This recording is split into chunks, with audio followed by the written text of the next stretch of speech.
done this. I've been on that TikTok brain. Until they ban it, which they probably won't. Well, I post on multiple platforms, so it wouldn't be a problem for me. What the hell? What is happening here? Okay, there we go. I think. Why is it? This is just weird. No one's gonna be talking in the chat anyway, so it does not matter right now. Anyways, shame. Welcome everybody to another Guideline monthly live stream. This month, we're already 2 episodes in now. We got 12. We got 10 more episodes to go, Zach. But we're in the month of February. A ton has happened. A ton has changed since our last one.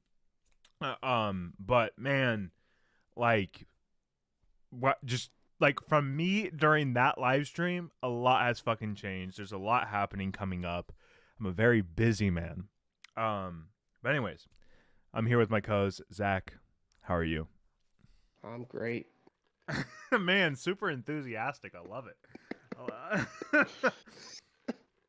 I llove it. The enthusiasm is here today. Well, anyways, there's a lot to talk about. So just kind of basis of everything. I turned 23. My birthday was the 9th of February, so the beginning of the month, which is weird.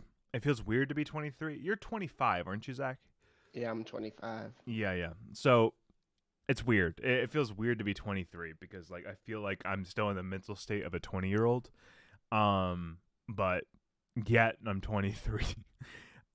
Which is just odd now.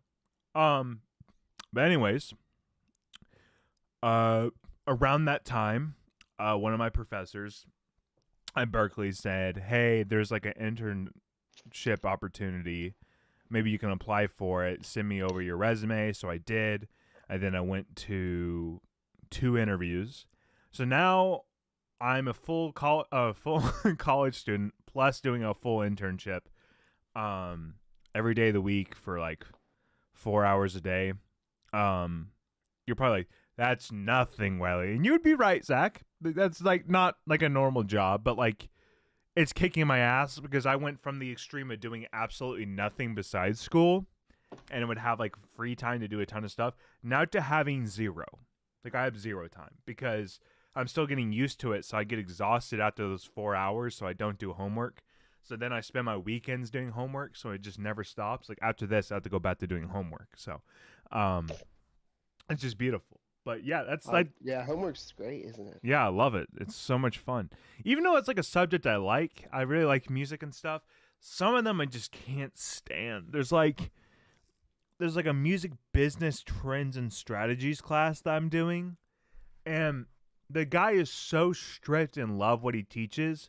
So like if you do anything that's wrong, like he marks you bad for it. And it sucks because like I'm doing the work, but this dude like wants it his way. And he's a nice guy, but like it's rough. The other one that's really bad is Business 101 because Business 101 gives you the breakdown of things, right? And then you do like separate small other classes that go in depth with it. I've already done all those in depth classes. So I'm going back to the 101, which is what you're supposed to start with. And it's kind of pointless. It's just a miserable class to get through. I only have like 3 more weeks and then I get like I don't even think I get a week off, but then new classes start. But I'll be doing this internship for a while. It's good. It's very interesting. I'm actually working in the sync industry, which is insane. Like, dude, I got to see. I don't know. I'm under an NDA. I don't know if I can say things. But no, like seriously, Yeah, seriously. I wouldn't. But like, let's say I got to see like slates of new upcoming like shows. I'm not going to go in specifics, but I got to see some things and release dates, which is very exciting. As like a movie fan and TV show fan and everything entertainment, it's exciting for that reason. plus dealing with the music side of things, it's just a dream come true, and I'm loving it. And then I'm in a small team of like 4 people. We all communicate, and it's just all around sync licensing and having that like pitch thing. It's amazing, and me getting a job after this is actually a really good chance. So that's like the thing that always worried me is like when I was done with college, like would I have that job security at the end of it? You know, like I've always wanted to get a degree so I feel complete in that sense, but always nervous. Like, am I? What's the job thing gonna like? Yeah, it's all about the people, Exactly. And me having this internship is a very big upper hand. Yeah. Yep. So that's what I'm thinking about. So that's very exciting. I'm fucking hella busy. And another thing that's happening, which happens in a week, I'll leave on Friday. I'm going to South by Southwest for the first time. That's in Texas, right? Yeah, dude, Austin. And I'm going to meet so many fucking people I watch on there, dude. I know you don't watch Perry's live streams like I do. No. But Perry might be going, but Perry's co-host, Matt Donato, which he's awesome. You would really like him, actually. I think I've seen him on a few of her videos. Yeah. He's going to be there. Some guys that let me explain, I don't know if you know who those guys are. They're going to be there. Eric Striffler from Pretty Much It. I know him. Yeah, he's going to be there. And then I'm going to get to see all these shows, and we're going to spin this live stream. Is he still in a van? Yeah, he is. Dude, I watch his stuff all the time, dude. I love Eric Striffler. And then TikTok content is going to be insane there. I have stuff that's already recorded that will go up for the next 2 weeks. After that, it will be like South by Southwest content galore. So be prepared for that. But yeah, I want to go through the movies together and the stuff that's happening there because I think it would be fun to do. But what's also is my boss that I'm currently doing the internship is going to be there, so I'm going to meet her, which is really cool.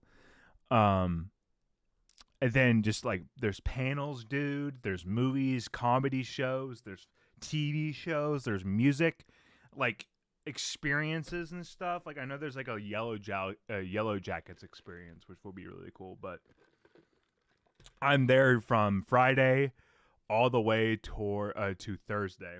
And might stay an extra day. Who knows? But with that, right?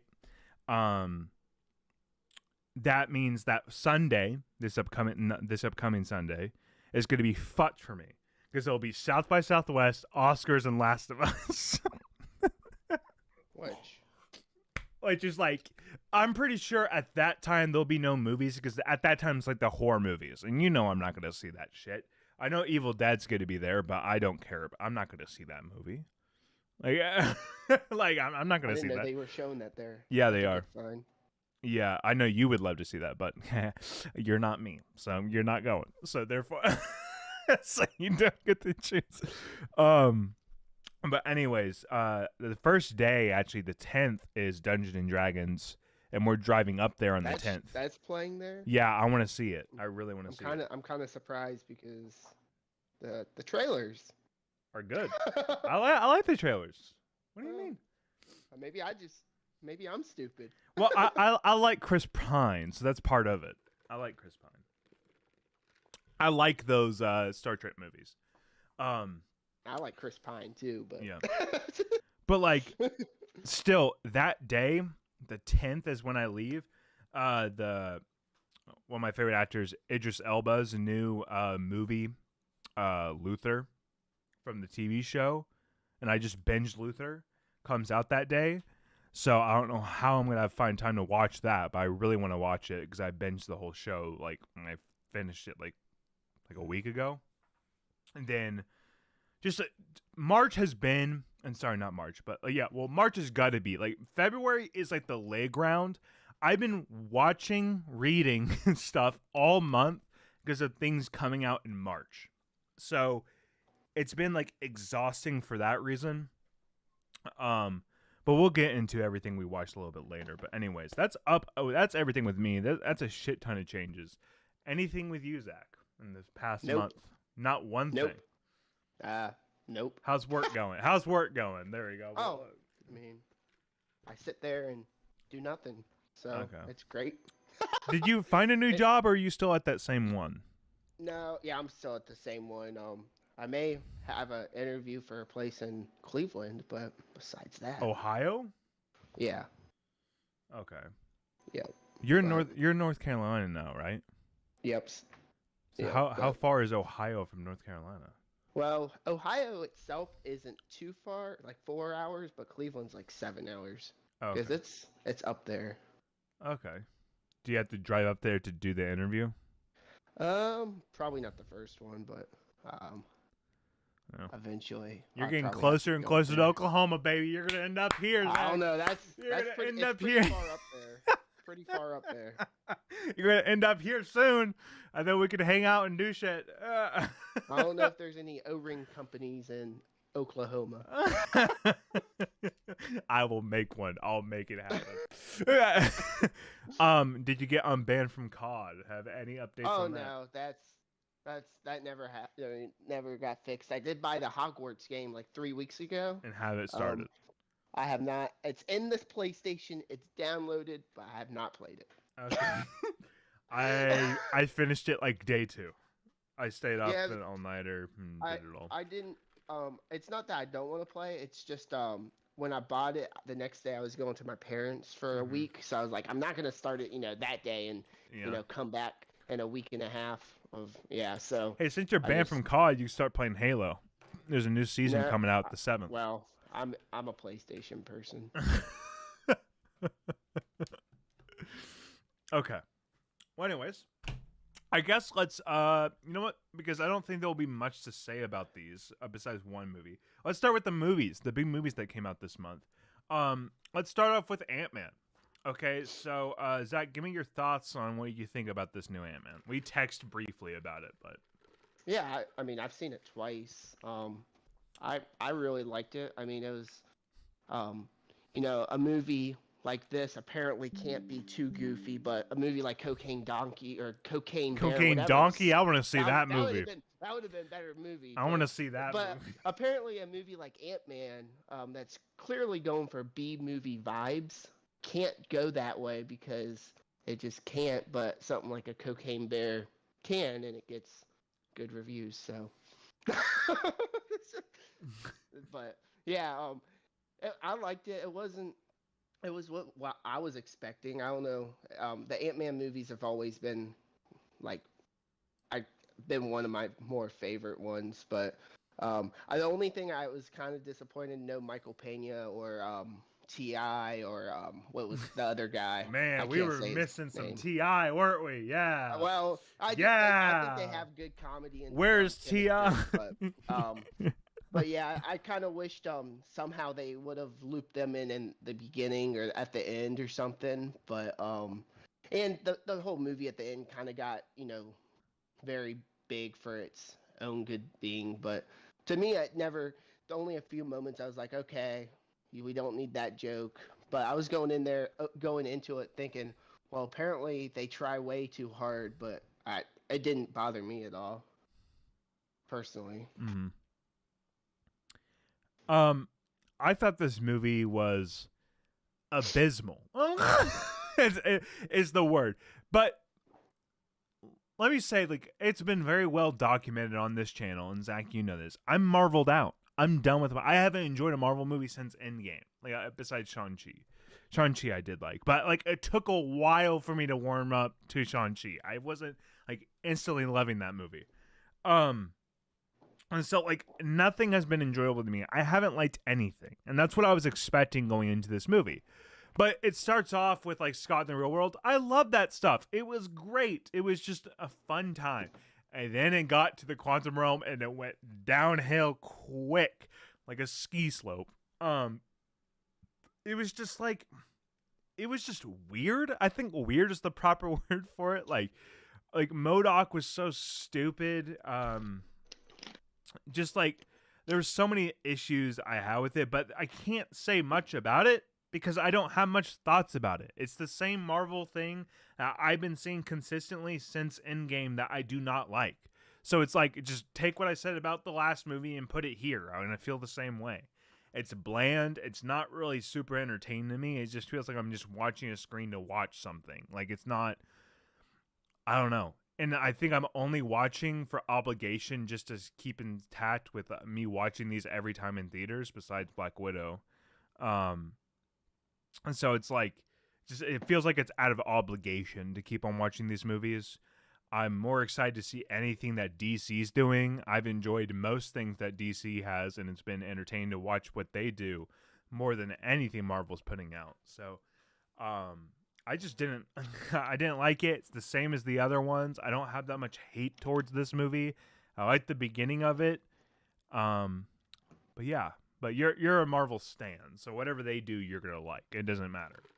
So. For me, it was just more obnoxious, and it's every movie now I've noticed. What's with everyone caring about the Rotten Tomatoes score? Like I saw, it's mainly, maybe it's just Screen Rant for the most part. Well, and Campia, but I'm like, the lowest Stephen King adaptation Rotten Tomatoes score. I guess it came out this week, a Stephen King movie. I don't know. I'm like, who cares? No, no one actually cares about Rotten Tomatoes. It's like when people say something, you're like, where's your facts, right? They use that Rotten Tomatoes as facts, so it makes them seem better.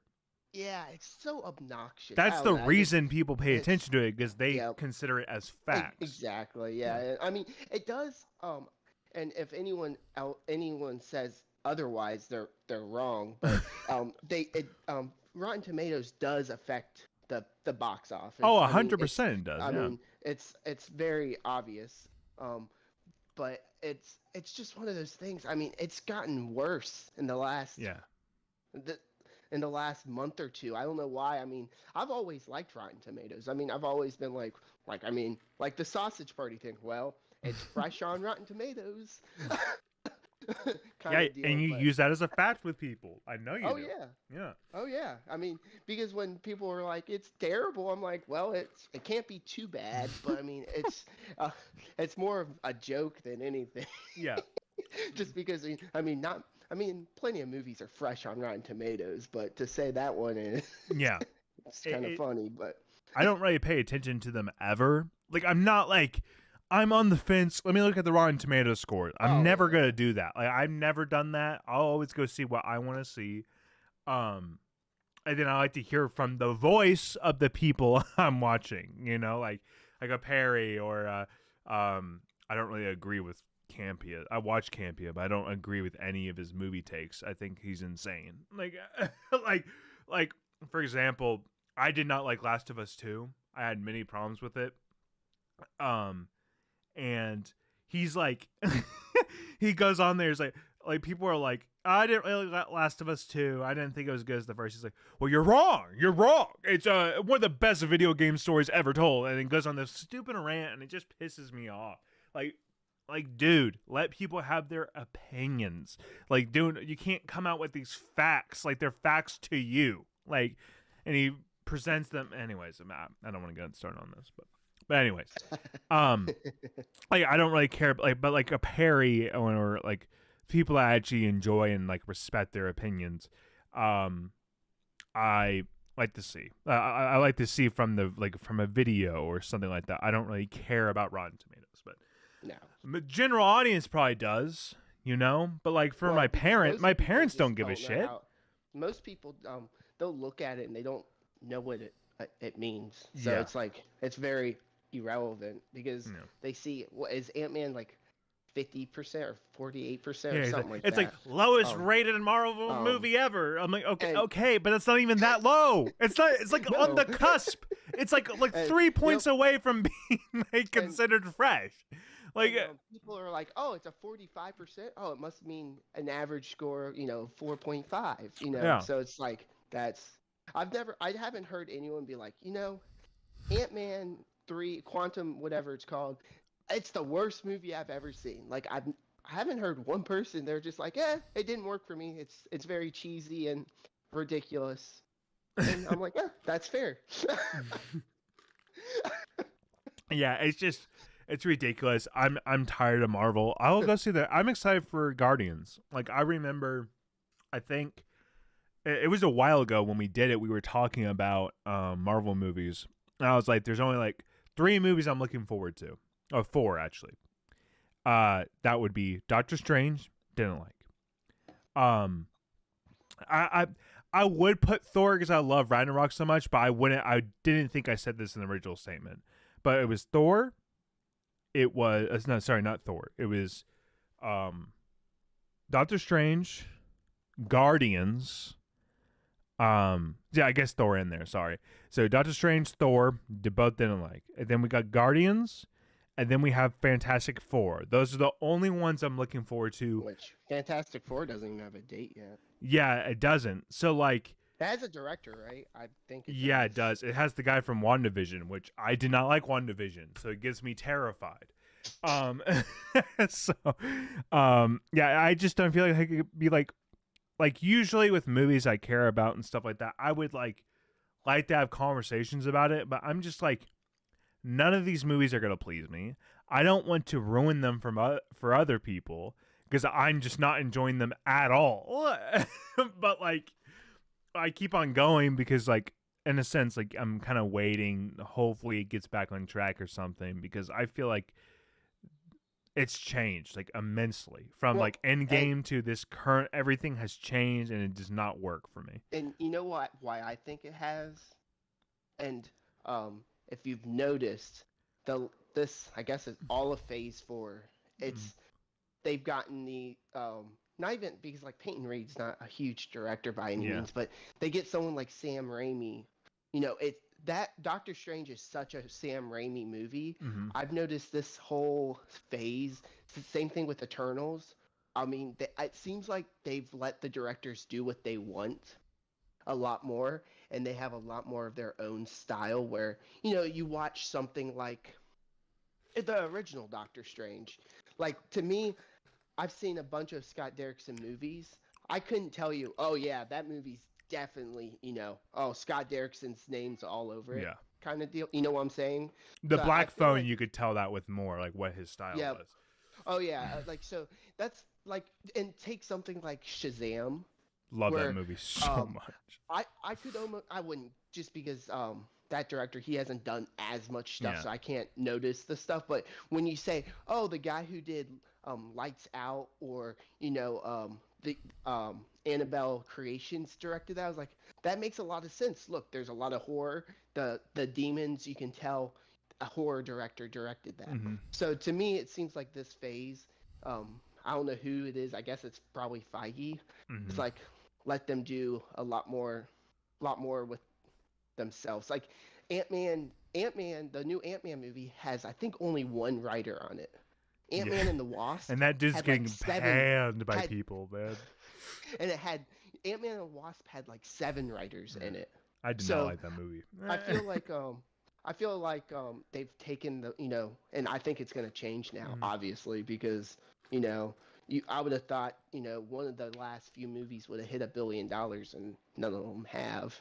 Yeah. Doctor Strange got close, to be fair, but but yeah, that's how I've seen it. Where to me, it seems like they've given the directors a lot more freedom, and that may change. I don't know. I don't mind that, but like you say that, like, people always say it feels like a Sam Raimi movie. To be fair, I did not feel that at all. Like, I've only seen Army of Darkness of his Evil Dead movies. I've seen For Love of the Game. There's an evil book in Doctor Strange too. Well, I guess I just don't. The quick zoom ins on the eyes and stuff. I need to rewatch. I've only seen it once. I haven't had like a urge to go see it again. But yeah, like same thing with Thor: Love and Thunder.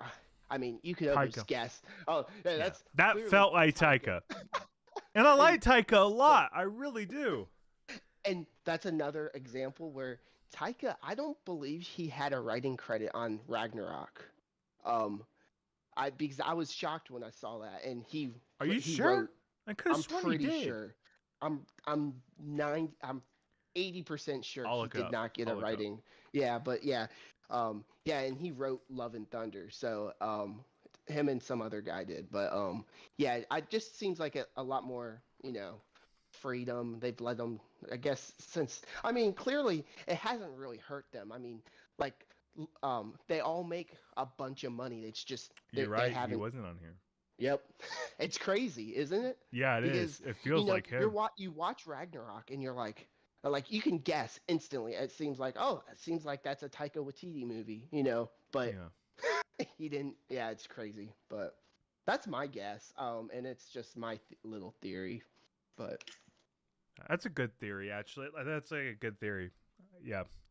But like, I feel like it still wouldn't change things if they changed that. Like, I think Marvel has been, in my opinion, has been declining a lot. there would have been a lot of the movies would feel a lot kind of similar. Like think of like Phase One. Uh-huh. A lot of those movies now, if you look at them, take out the first Iron Man and the Avengers, which I don't even think it'd be high on many people's lists except for a few like me.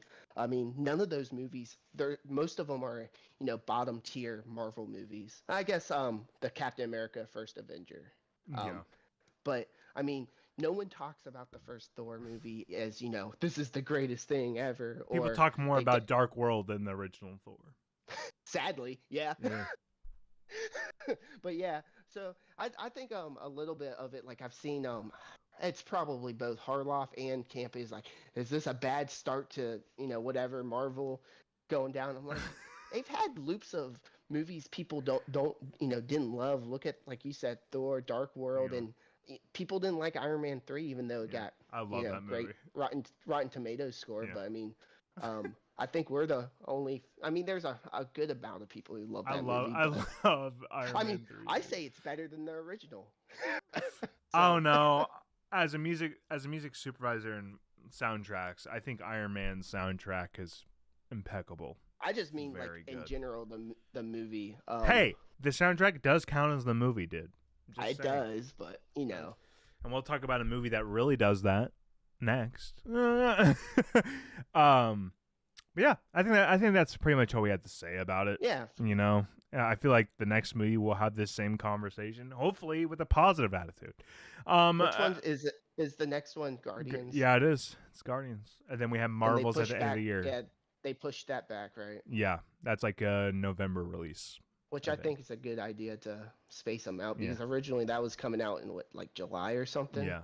Then we get like Secret Wars this year, I think. So does that come out before the Marvels? I think so, yeah. It has to have something to do with it. Yeah. If I had to guess. I did not like that first Captain Marvel movie, but that to me that's like one of the more underrated MCU movies. I like that movie a lot. It's trying to be Top Gun and nothing can be my Top Gun. Except for the first 20 minutes of Captain Marvel, I'll agree, is not great. It's once they get to the Earth. Yeah. I'm like, this is just fun. Yeah. But again, there's like can't remember there was I think you did like Thor and Love and Thunder, or no, you didn't. So, and I will probably, because if we go through the list of what I watched, we're not gonna do that. when we watched, so when I saw it came out of the movie theater, I was like, that was very disappointing. Mm-hmm. I didn't hate it or anything, but I didn't feel like that was the same character. But recently rewatched it a few weeks ago. Mm-hmm. It's still probably my least favorite MCU movie, but it's entertaining. Yeah, you still enjoy it. Like there's no doing wrong for you. Like no, well, I wouldn't be like, tonight, because that night I was originally going to watch Wakanda Forever. I love that movie. That's a good ass movie. I was like, it's already 8:15 or something. I was like, I don't want to be up until 11. So I was like, we'll watch Thor: Love and Thunder. See, I did like that. I did like Wakanda Forever a lot more. I liked it better than the original because I do not like that movie, like the original Black Panther. So I actually really enjoyed the second one, because I love Chadwick Boseman. I'm so sad he's gone, but I did not like the character of Black Panther in that movie because I never liked him in it. Like I wasn't rooting for him ever. It was just like, yeah, I'm not gonna get into it again. But anyways, let's talk about some Creed 3. Okay, so everyone knows I love the Creed movies so much. I'm a big Rocky fan, massive. I have a Creed 2 poster signed by Michael B. Jordan, my bro, like right there. You guys can't see it, but it's right there. And so like I love this franchise more than anything. And I remember it, like I don't remember when the first trailer came out, but I told you I was like, Yeah, I you did were not like these high on trailers. it. I was not high on it. I did not like these trailers at all. Like they weren't hooking me. If you go back to that Creed 2 trailer, when it cuts on the beat, it gets you so hyped, and it's so good. So when I went into Creed 2, I like Creed 1 is like probably one of my favorite movies of all time. So let's get that out of the way. Like I love that movie. Like I can quote it. I always do the bullshit that Tessa Thompson thing she does in the beginning of the movie. I always like mimic Michael B. Jordan when he's like, "Can I ask you something?" and he points to his ear and like I love this movie. Okay, then I was so excited. There was no movie I was more excited for than Creed 2 when that was coming out, and I loved the trailers. I watched that trailer so many times.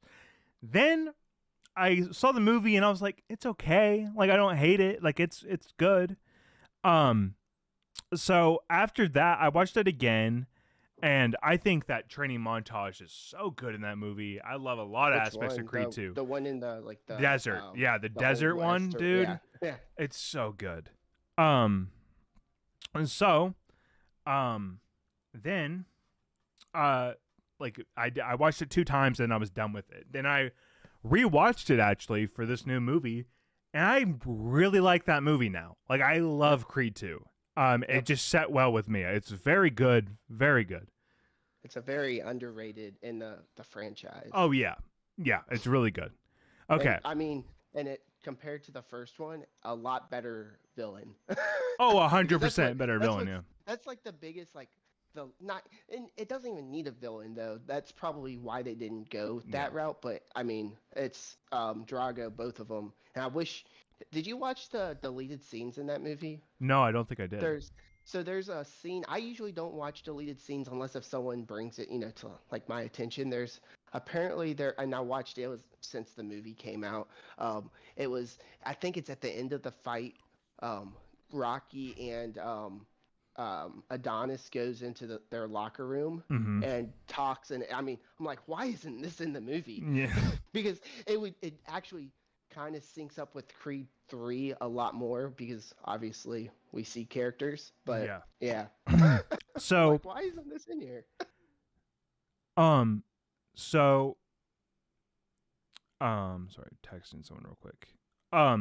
So this was like my top 5 still, but I was not really excited for it because I did not like the trailers. So the day came and I got excited after rewatching the movies. So I go in and the movie starts off, and spoilers by the way, starts off with that Dr. Dre song, and dude, my face like smiled like the Grinch. I was so happy. I was like, oh shit. I was like, this movie, man. So it did that, and I love that. I've been listening to that song on repeat. I'd never heard that song before, by the way, before this You've never movie. heard that song before? Dude, no. Oh, you're so white. I am very white, yes. But dude, that song, man, it got me, and I was in for that. I was in. And then the movie goes on, and I loved it. The movie keeps on going. I'm loving every second of it. Then we get to the final fight montage. Like the training sequence is what I mean. That could probably be the worst ever Rocky montage there has ever been. Like, it didn't get me hyped for the show, like for the fight, and it didn't get me hyped. It felt very anticlimactic. The only interesting thing that happened was him punching the tree, and they really showed that.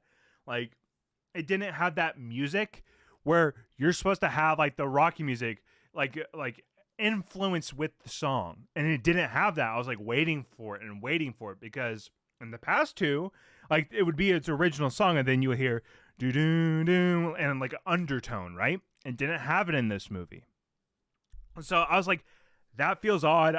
I don't like that. So I was like, I really like everything that happened before in this movie. I loved every single second of it. That was like, okay, Wiley, like maybe you're just overthinking it. So then it continues. Then the big fight, right? It was like there was no stakes to it. It fell flat for me. Like there was nothing in there to keep me like, oh, I really want Creed to win. And there wasn't that moment like, oh shit, he's gonna lose. There wasn't that moment ever in the fight. It wasn't. It was like, it didn't have like in the past two movies. There was those moments like, oh shit, he's getting beat up. Get up, Creed. They didn't have those moments, and you didn't feel that adrenaline which you're supposed to feel in a fight. And I did not have problems with how he edited it and like how it was kind of like an anime montage. I like that. That was cool. It was the fight that felt very anticlimactic. So after those two things fell flat for me, right? Then I started thinking more. I was like, okay, what about that whole plot line with his daughter? Like, oh, we shouldn't teach her to fight in that conversation. That plot line just goes out the wazzle. Like it never gets brought up again. Like they continue to fight and there's no issue. Like, what is that? Like, so therefore, like coming out of it, I liked it a lot, but those problems are what you build up into a Rocky movie. Those two moments, and they fell flat for me. I think Michael B. Jordan did a great job directing. I love him. He's great. But like that, those two big Rocky moments fell flat for me. So I don't know how to feel about it. Like I think it's definitely in my top of the year for now, because I loved every single second of it. But dude, that could easily change because I did not like those two moments. But what did you think? We haven't talked about it, so. I liked everything that, I mean, there wasn't, I actually liked the final fight. I think they already proved that Major's character was, pretty, it was going to be a hard enough fight as it is. So, and that first round, he did get his butt kicked, so I didn't feel that too much. The only thing that bothered me during the whole movie is we don't need Stallone, but they need to mention him. It was like, it was very awkward to me that, like, why isn't Rocky at It's like they didn't have the rights to the name, so they could have to walk around it. Like, it was just so weird that, like, he didn't, like, they could have easily had, like, a text message on the screen, like, sorry to hear about your mom. I thought it would be like a phone call, but you don't hear his voice. Like something like that. Something like that. Yeah, I felt like it just needed something because you're like the whole time, because they ended Rocky's character so good in Creed 2, at least to me. Yeah. I didn't want to see him. I mean, I would have been happy to see him, but we didn't need to see him because he's already off, set off in the sunset. But it just felt weird that they did that, and they didn't even, like, they could have killed him off, I guess. I mean, that would have been bad. Because it's been a long time since Creed 2 to Creed 3. I think it's like, is it 8 years that they? Yeah, he's defended the title like 8 times, I think they said. So. Yep. So I mean, they could have, killed him. They've done that plenty of times in the Rocky franchise off screen. That was the only thing that threw me off. But I like that. Really, this is like the first like in the franchise where it's really just a drama. I felt like the first Creed was a drama, but first Creed had what? Like, dude, I love this movie. Bunch like, of fights. Yeah, I love this movie a lot. Like, Tessa Thompson and Michael B. Jordan is the best on screen in my opinion. Like, don't get me wrong, I'm a massive Tessa Thompson fan and a massive Michael B. Jordan fan, so I'm a little bit biased. But like, them together is so infectious, and I love it so much. Yep. I've always loved Tessa Thompson. Yeah, like, and that was always been my argument against people saying, when I say Creed is the best Rocky movie or in the franchise, I'm like, I disagree. Like, well, people always say Creed does the same, it's the same storyline to Rocky, and I was like, great point, but it does everything better, at least to me. Yeah. I think relationship, the fights, blah, blah blah. That's a different that's conversation. The thing. if you ask me my favorite Rocky movie, it's gonna be Rocky 4 all day. I love Rocky 4. Oh, that's probably my least favorite. Dude, the snow montage, dude, fighting stronger. I'm a soundtrack guy, dude. How can it not be? I'm a soundtrack. Have you watched the director's cut? Dude, I need to so bad. I want to. It's on the 4. They just released the 4K. Do not buy it. Why? Did you buy it? No, I didn't. Apparently it's messed up at the moment. Oh Like shit. it's yeah. I was actually going to Apparently, buy it on. I haven't bought it yet, so thanks. yep. I would hold off on it for a little bit. Well, what I was because, waiting for them to do is like they do those like really cool box sets where they have all the steel books, like they did for Harry Potter, Kingsman. Yeah, I was waiting for that. I was waiting for that Ah. because I didn't want to buy them individually. Yep. So like I'm kind of waiting for that anyway. Yeah, I would definitely hold off. I've heard something with the transfer, like it freezes or something Oh, weird no. happens. Okay. But yeah, Creed 3. I thought the best villain we've gotten since Apollo. I mean, you get his side of the story in that. I mean, Yeah. shoot, he could. It's hard to say just because Weathers is so good as Apollo. He could be technically a better villain. No, Majors is incredible in this movie.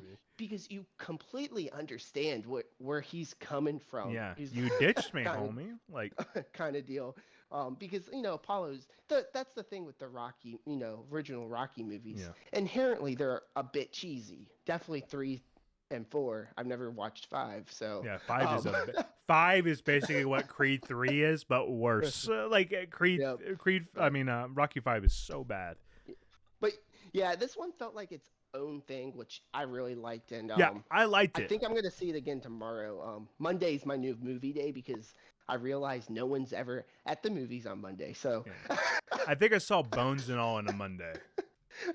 But yeah, I'm gonna go see it again to see how it plays out because there's a lot of I was like, the only thing that bothered me, and it's not the movie's fault. And it's not even the trailer's fault, kind of the trailer's fault, but we knew it was coming, we knew Majors was going to turn on him. Oh, yeah. But, dude, do you know what was so bad? And I hope you notice this tomorrow. So, like, when that dude came in and beat Drago's, like, hand up, I was like, that dude's friends with Majors. Like, I knew it from the moment that happened. So, like, later on in the movie, like, that was your friend? I was like, are you kidding me? Dude, like that was awful. I was like, dude, I saw that from a mile away. But I suck at those things, but damn, that was so apparent. Like, and the other biggest thing that bothered me a little bit, I was like, there's no way they give Majors a title shot.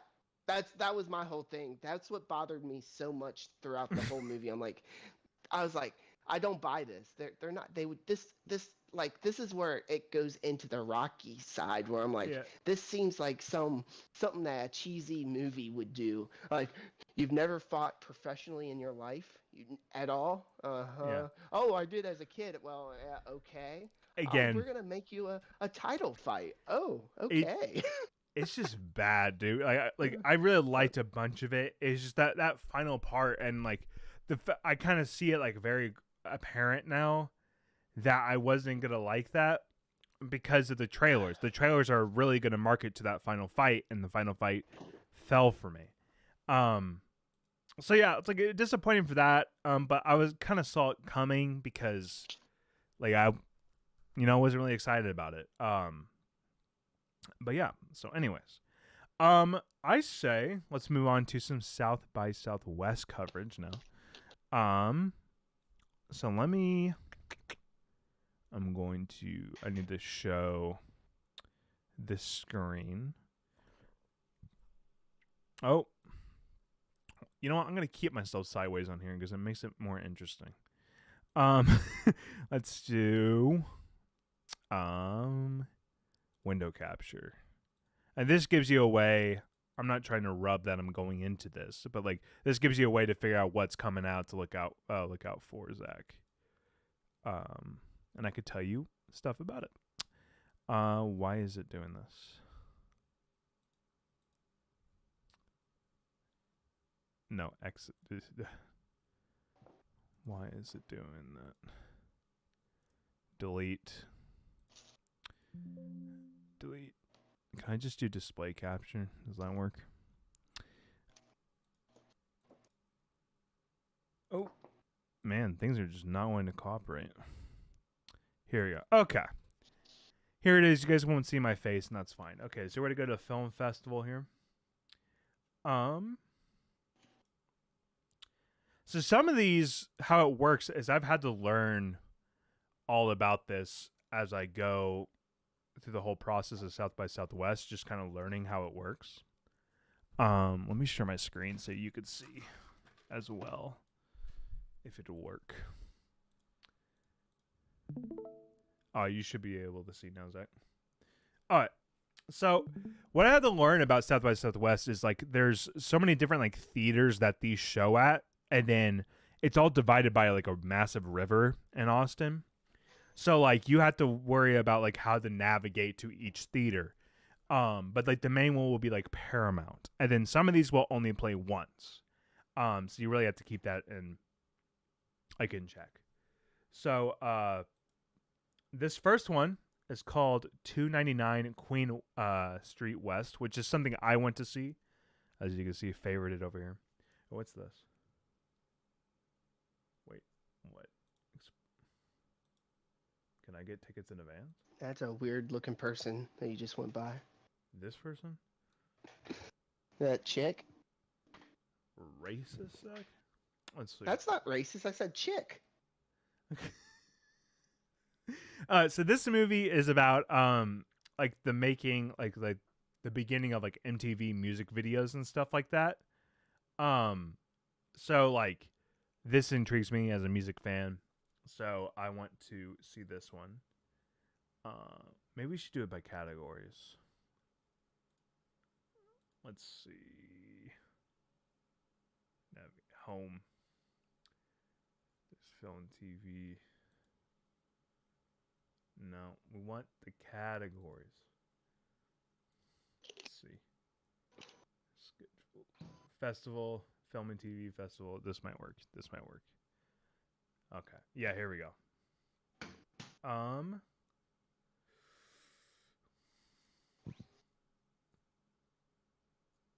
Okay. How do I click on the things? 23 lineup. Please don't take me to that main screen we were just at. Okay, here we go. Okay. Headliners. So these are like considered the big ones, like the big ones that are premiering here. Can you still see this, Zach? Yes. Okay, cool. Just wanted to, because I was changing the screen. Okay, so like the first one here is Dungeons and Dragons. This comes out the day that I will, like the first day I will be there. So this will probably be my first movie if I get in. So I'm excited to see this one. This is probably one I'll check out for sure. This only has one screening. Next, a movie I will not be seeing, Evil Dead Rise. This is going to be very popular. I think this is like a midnight release as well. Does that come out in April? Like yes, April. Yeah, April. Okay, so they're showing that pretty early. Yeah, they are. Like Dungeons and Dragons like ends like comes out like end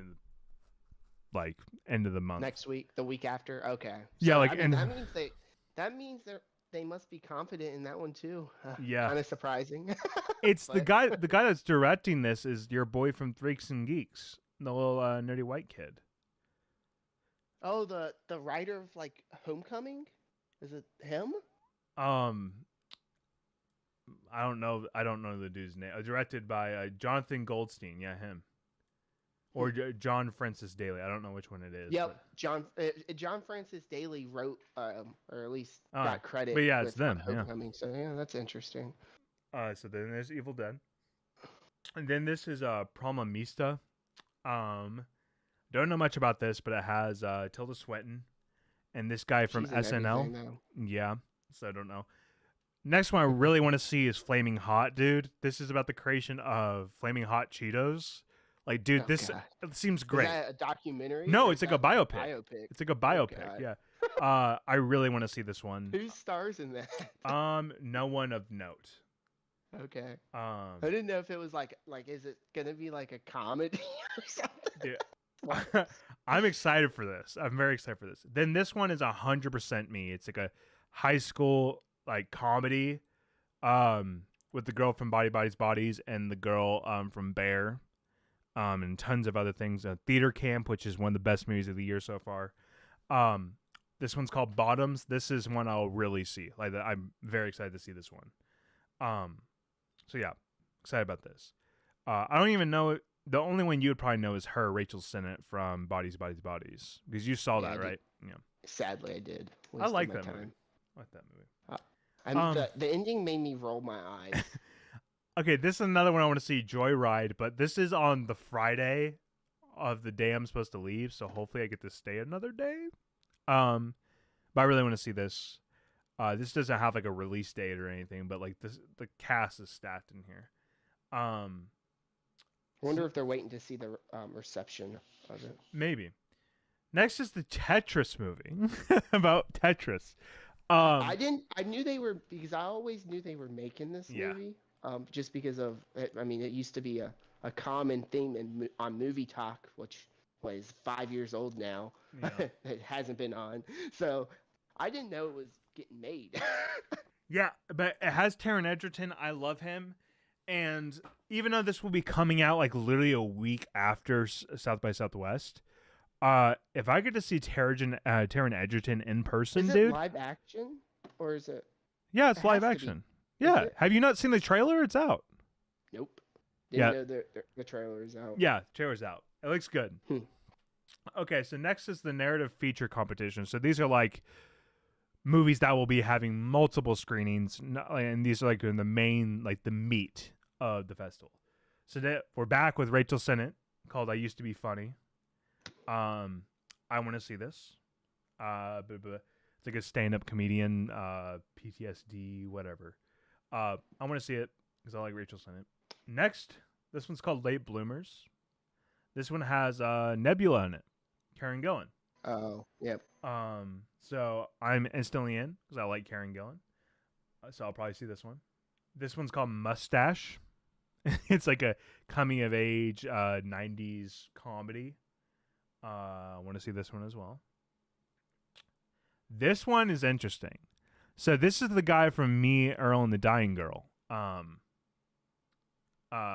I really like him, and he kind of disappears. This is directed by Brittany Snow. You would know her from Pitch Perfect and X. So I'm excited for this, and she's directing it for the first time. So this is exciting. I really want to see this. This one's called Parachute.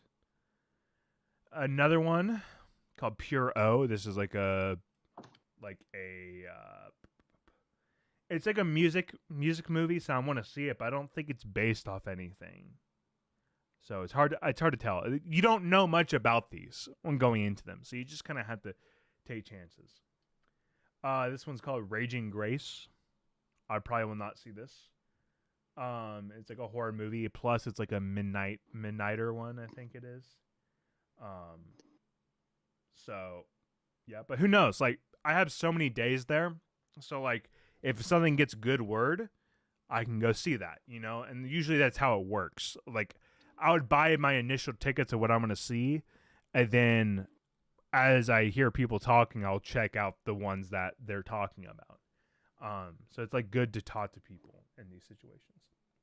The next one is called Scrambled. Is it about eggs? A broke single millennial unleashes existential shitstorm when she freezes her eggs. Yes. That's all it Go says. See that one. You need to see that one. Okay. I don't think it's about eggs, but yeah. Next one is called Story Avenue. After a runaway from home, a teenage graffiti artist holds up at an unexpected NTVA worker in a robbery gone right that's changed their lives forever. This has Louis Gizme, or whatever his name is. Guzmo. Or I don't know. Who's that? You wouldn't recognize him. I don't. There's like no picture I can give you. Like, hold on, let me. There you go. Let me just pull up a picture because you're like, oh, that guy. He's like in Adam Sandler movies and shit. This dude. Oh. Yeah. He's in Punch Drunk Love. Yeah. So you know him. So he's in there. So next is documentaries. So these will be like, I'll probably do the most music ones out of anything. So like, Sick Man discovers empathetic wisdom on how to cope with deadly immune disease. Like, I probably won't check this out. That's not for me. So this one, Another Body, is about like people's faces putting on like porn, like deep faking porn. Yeah, probably won't see that one as well. What this one's called, Geoff McFree's Drawing Life. I probably won't check this one out. Join or Die. This is like political. Won't check that one out. Pay or Die is like about insulin, like the insulin epidemic. Probably won't see that one as well. Like there's not many of the documentaries I'll probably check out. This one, Riders of the Storm, seems interesting.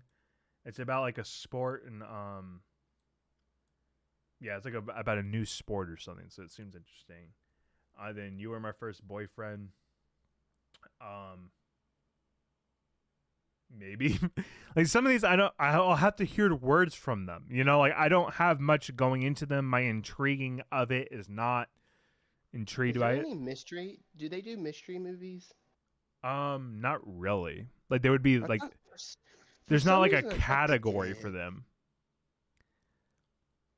Narrator Spotlight. Appendage is like a horror movie. Won't see it. Blackberry. This is like about the creation of BlackBerry. And this movie, dude, it has Jay Baruchel in it.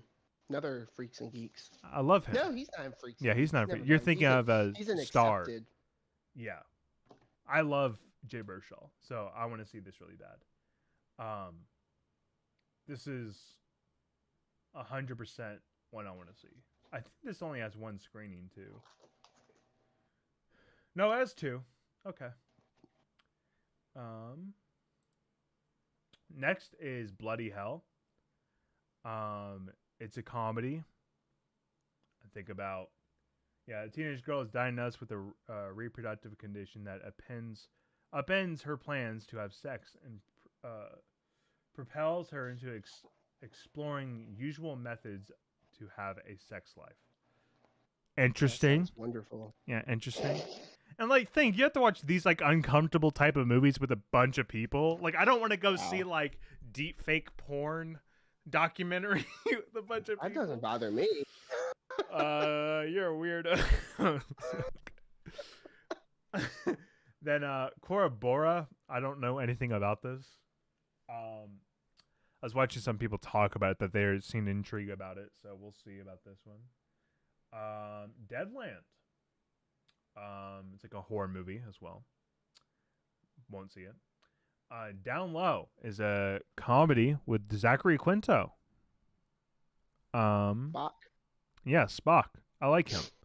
So I'll probably check that one out. Free Bread, Face to Me. I don't know anything about this, so we'll have to see. This one's also another horror movie, Hail Mary, so I probably won't check it out. Wait! Are you watching my screen right now, Zach? No, why? I think you should. Why? Oh, is Airplane? No! It looks like Affleck. It is Affleck! Oh, which movie's that? It's called Hypnotic! Oh no, it's a Robert Rodriguez movie. Oh yeah, I forgot he has a movie coming out. Well, this is like, shout out to my number one, because you know my boy is Ben Affleck. This must have just been added. I was hoping they were showing Air because that trailer. Oh, dude, 100% I'm going to see this. 100%. This is a priority. Wait. So, like, advanced ticket sales. What the fuck? What does this mean? Do you have a badge, but when a friend... Oh, okay. 100%. This is one. This is 100%. This is new. I'm glad we're doing this. How would I known this? It's my boy, dude. If he's there, Zach, I would lose my shit. Don't get too excited. Okay. Next one. That's when you have to yell, you are awesome in the Phantom. No, dude. I'll be like, I love you in Paycheck. I love No. Paycheck. Next one. If You Were Last. Adrift is a broken down space shuttle. This is Anthony Mackie and this girl. She's been in. I don't know her name. Is it? What? Do I recognize it? That's producers. Why am I looking there? Cast. Oh, it's Zoe Chow, or however you pronounce it. Seems interesting. So yeah, probably check that one out. The Last Game is like a sports game, thing with Dennis Quaid. I love Dennis Quaid sports movies, so I'm in. So yeah, that one. Next is National Anthem, which is about gay cowboys. That's great. But it has Charlie Plummer in there. I really do like him, so I'll probably check this one out.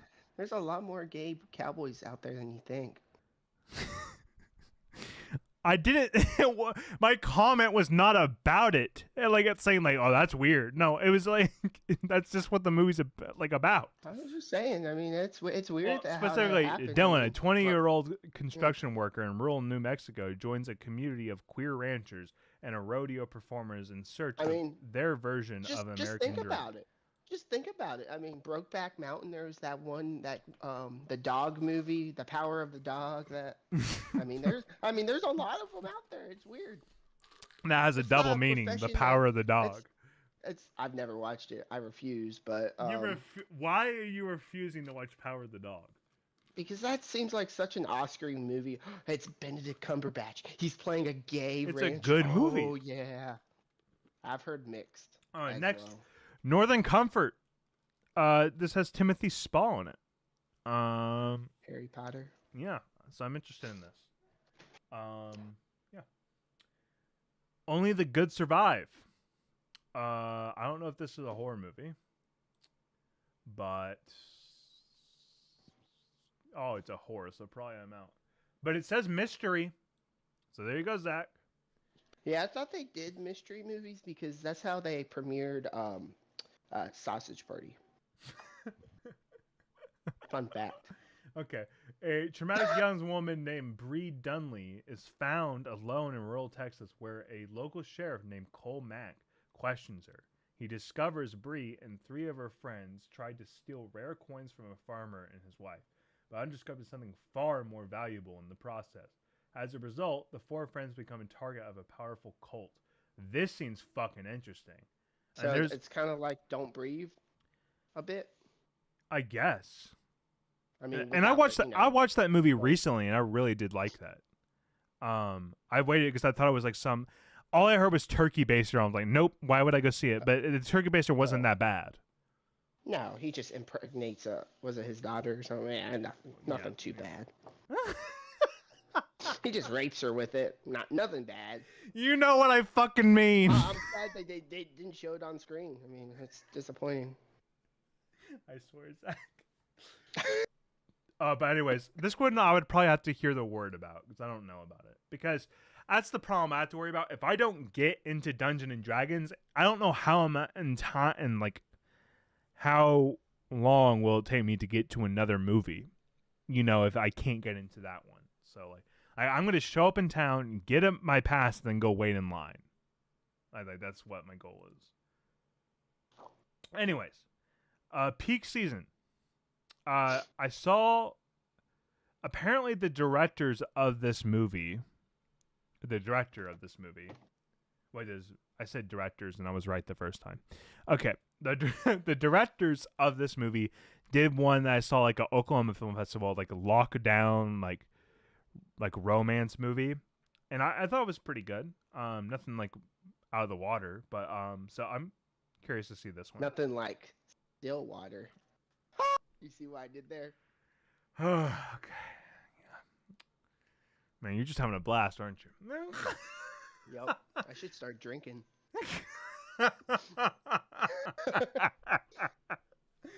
Next is a movie directed and wrote by Jake Johnson. I love Jake Johnson, so I'm in, 100% in. So yeah, I don't really need to look more into it. It's a Jay Johnson movie. I'm in. Speaking of this movie, how many screens does it? It has 3. Okay. I am so excited for the Ben Affleck movie. It's insane. Okay. This one's called This Closeness. So this is like a Airbnb weird romance movie. I don't know. I'll have to see what people say. Upon entry. Man, I cannot read. Upon entry. I don't know much about this one. Not many people have talked about it. Okay, so this one, War Pony. This one seems interesting to me. It's directed by Riley Keough, however it knows. She's in Daisy Jones and the Six. She was the blonde girl in Under the Silver Lake. I've never seen that movie. Love that movie. But anyways, she's on the come up, so I'm gonna see this movie. She directed it with someone else, so I'm in. Next movie, I know I won't be able to see this. 100% I know I won't be able to see this because it's only one showtime, and it like contradicts with one I really want to see. But this is You Sing Loud, I Sing Louder. And this stars Ewan McGregor and his daughter, his actual daughter, starring together. So this is going to be interesting. Unless they added another, nope, they only have one showtime. So I won't see this unless it doesn't contradict with something else I'm watching. So we'll have to see. Next, documentary spotlight. We have A Disturbance in the Force. This is a documentary about the creation of the Star Wars Holiday Special. Oh, God. This only has one showtime unless they changed it. So I probably won't check this one out. Oh, it has more. So yeah, I'll see this one. Okay. Another one is called Ark of Oblivion. It's about someone building an ark in Maine. Probably won't check this one out. Art for Everybody.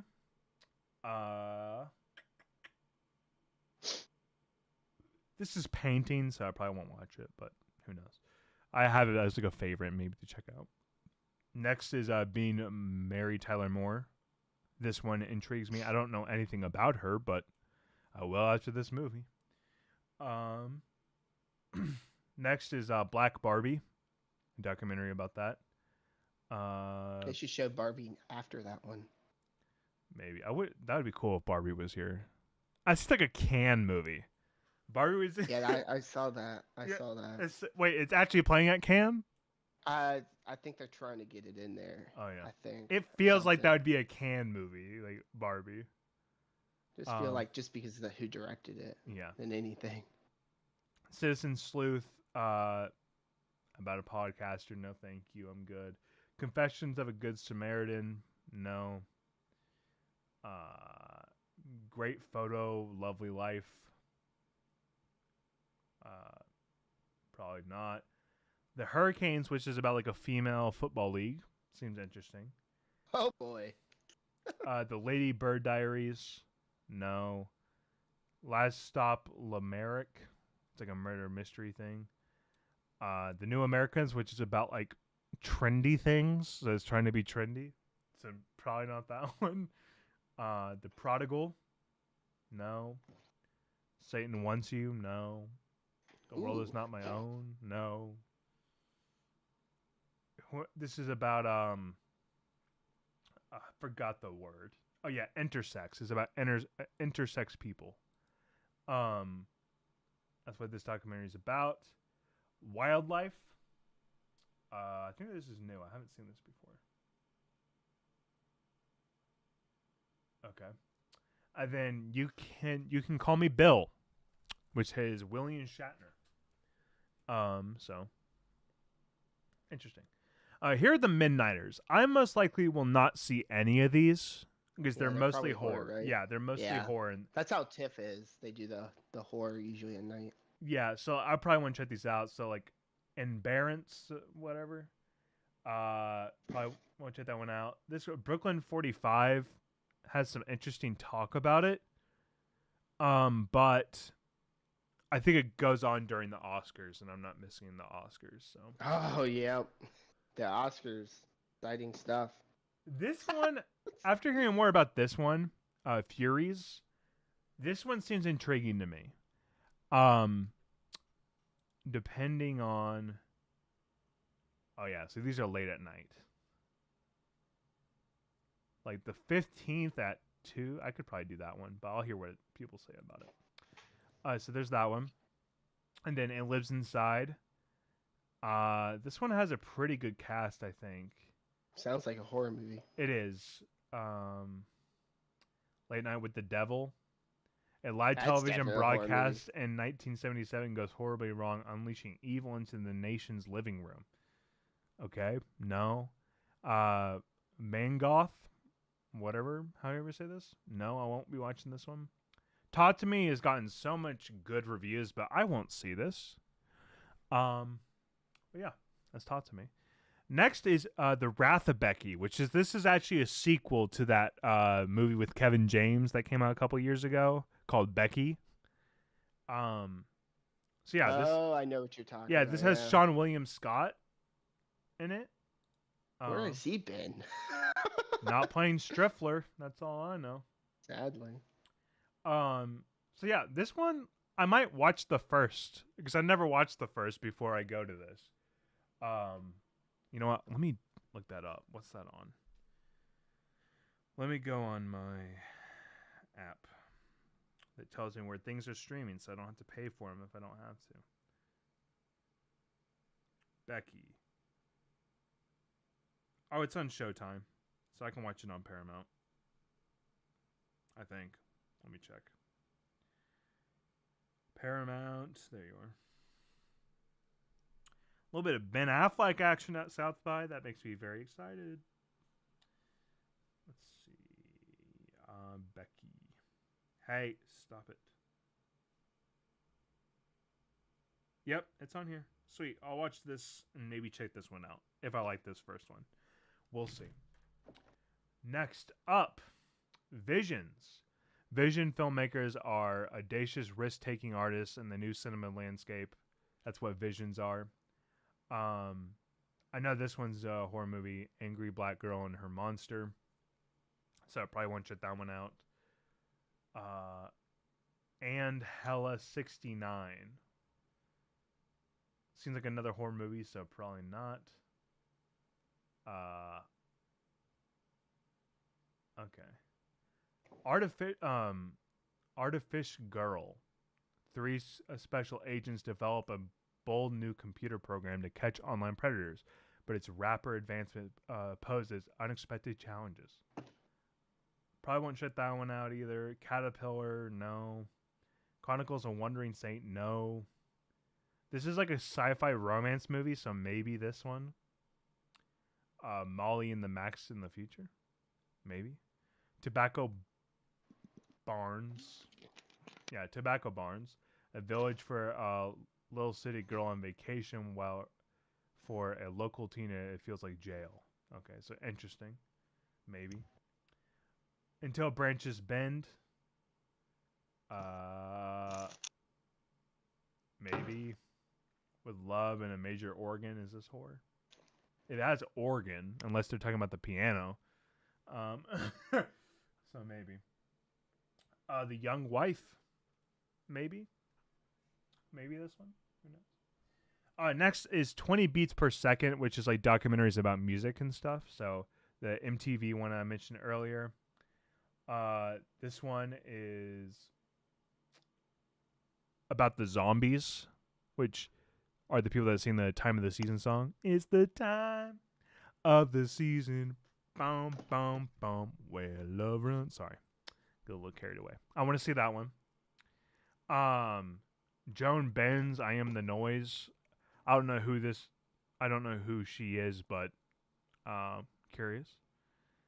Later Than You Think. This is from the band Pavements, so maybe. I really want to see this one. This is a documentary about Donna Summers. That would be pretty good. Mac Roach, a documentary about him. Rebellion. This one seems interesting. Revival 69, the concert that rocked the world. So interesting. Is that about Woodstock? No, it's. But it said 69, right? Yeah, it says when a young concert promoter launches a festival in 1969, the revival of the King of Rock and Roll, a chain of unimagining events manifests the 11th hour arrival of John Lennon and the Plastic Ono Band. Maybe it's triggering Lennon's decision to leave the Beatles. That's weird. So that one's interesting.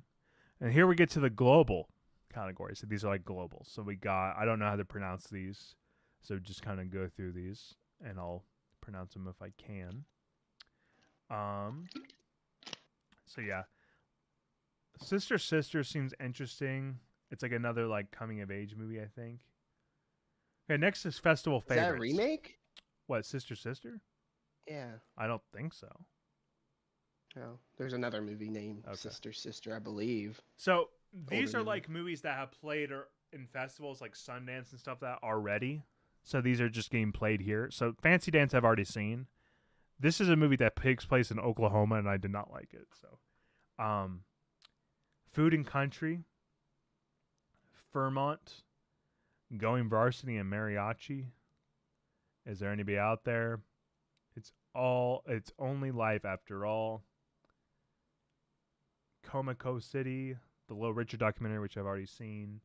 No Ordinary Campaign, Plan C, Polite Society, Robert Irwin, The Starling Girl, the Michael J. Fox documentary, Theater Camp, which I'm sure this is going to be packed because of how positive people talk about Theater Camp, which I've already seen. I don't have to worry. Dude, this movie, is fantastic. I laughed my ass off in Theater Camp. It's really good. So these are like TV premieres. So like there will be like 1 or 2 episodes that play here. Most of these come out soon, so I don't know if I'll like really force myself to go watch these type of thing. So this is like a Michelle Yeoh TV show called American Born Chinese. It's based off a graphic novel with it's a comedy apparently. So this one seems interesting. Small Life does not have a picture. What is this about? Who's in it? Liev Schreiber. And that's who I know. That's who I know. Okay. Small Light. I don't know what that is. Is that picture? This one will happen like a lot later, but it's an A24 show with Stephen Young called Beef. This one seems interesting. Okay. This one is the Big Door Prize. I think it's a comedy, like a sci-fi comedy. I'm Virgo. This is another thing. Boots Riley sounds familiar.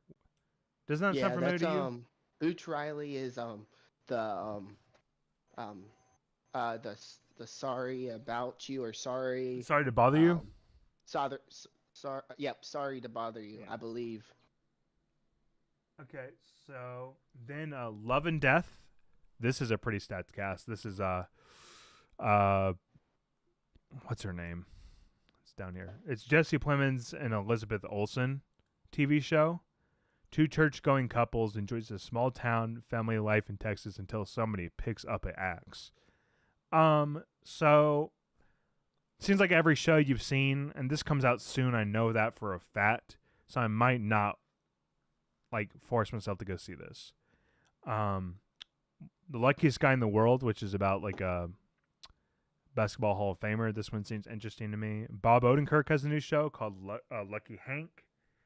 This comes out soon. The trailer's already dropped for this as well. What the hell is this? Miss Davis. Miss Davis is the world's most powerful artificial intelligence. No, thank you. I'm not into that. Rabbit Hole is Sutherland, Donald Sutherland, I think. No, Kiefer Sutherland. Sorry, Kiefer. Show Slip, Swarm, TV Spotlight again. So these are like not like big shows, I guess. Not yet. Yeah, not yet, or they'll do up and then like pilots. Nothing. I'm surprised they didn't do anything for Ted Lasso. I think it's too big. It's in its third season, you know, like. I guess. Yeah, I didn't know since. I mean, it's premiering in mid-March, I think. Here are the shorts. I will probably not talk. I honestly, there's so much stuff to do at this festival. I probably won't check out any of these shorts. So, just kind of going through these animated shorts. Midnight shorts. Freaking shorts. Texas shorts. I'm guessing it's all shorts now. Music videos. What the? Charlie Day is in a music video? Okay.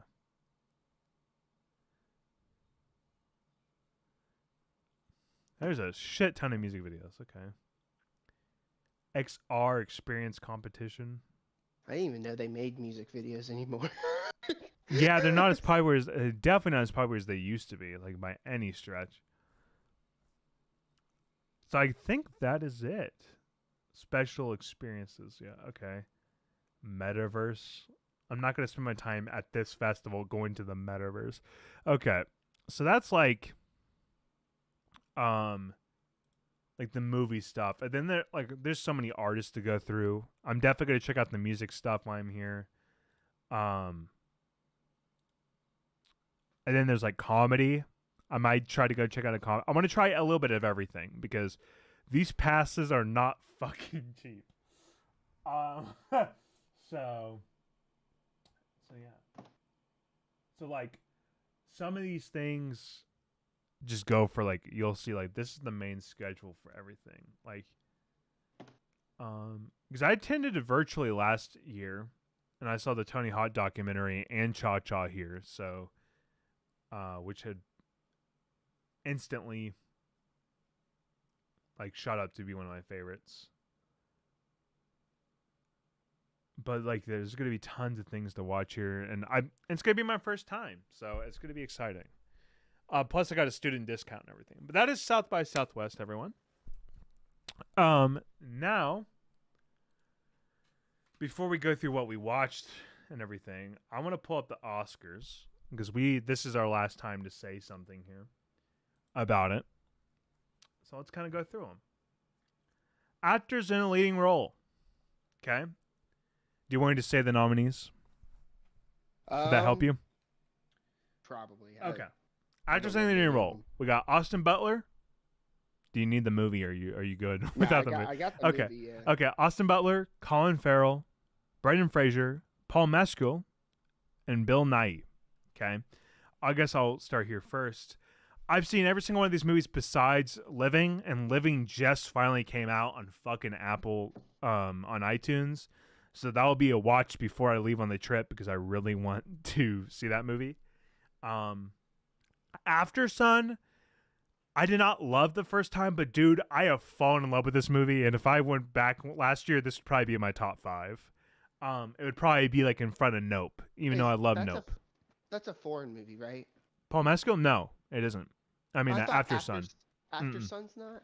It's British, if you cause that foreign, but it's British. No, I don't. Yeah. That's it. There's like no subtitles. I thought it was like it's a heavy movie. I've seen it 2 times, and I still need to process it, and I need to see it again. I love this movie, but I want Brendan Fraser to win really bad, and I think he will win. I'm going to go Brendan Fraser here. Yeah, the fat suit's going to win. Did you see The Whale or no? No. Okay. Nope. Haven't seen half of these movies. Okay. Next, actors in a supporting role. We have Brendan Gleeson for Banshees of Inisherin, Brian Tyree Henry for Causeway, Judd Hirsch for The Fabelmans, Barry Keoghan for The Banshees of Inisherin. Yuck. And then Ki Hugh Kwan for Everything Everywhere All at Once. That's a lock. That is a lock. I would like Brian Tyree to win because I love Causeway more than most people. So, Not but a yeah, chance. no, not a chance. It's him. If that doesn't happen, dude, there'll be riots. There'll be fucking riots if he doesn't win. Okay, next actress in a leading role, we have Kate Blanchett for Tar, Ana de Armas for Blonde, Andrea Riseborough for To Leslie, Michelle Williams for The Fabelmans, and then Michelle Yeoh for Everything, Everywhere, Yep. All at Once. Another lock. No, I hope Oh, it's Kate. I want Kate Blanchett to win, and that's who I think will win. Not a chance. You think it's Michelle Yeoh? Yep, 100%. I'd put money on it. Damn. Oh yeah, there's no chance.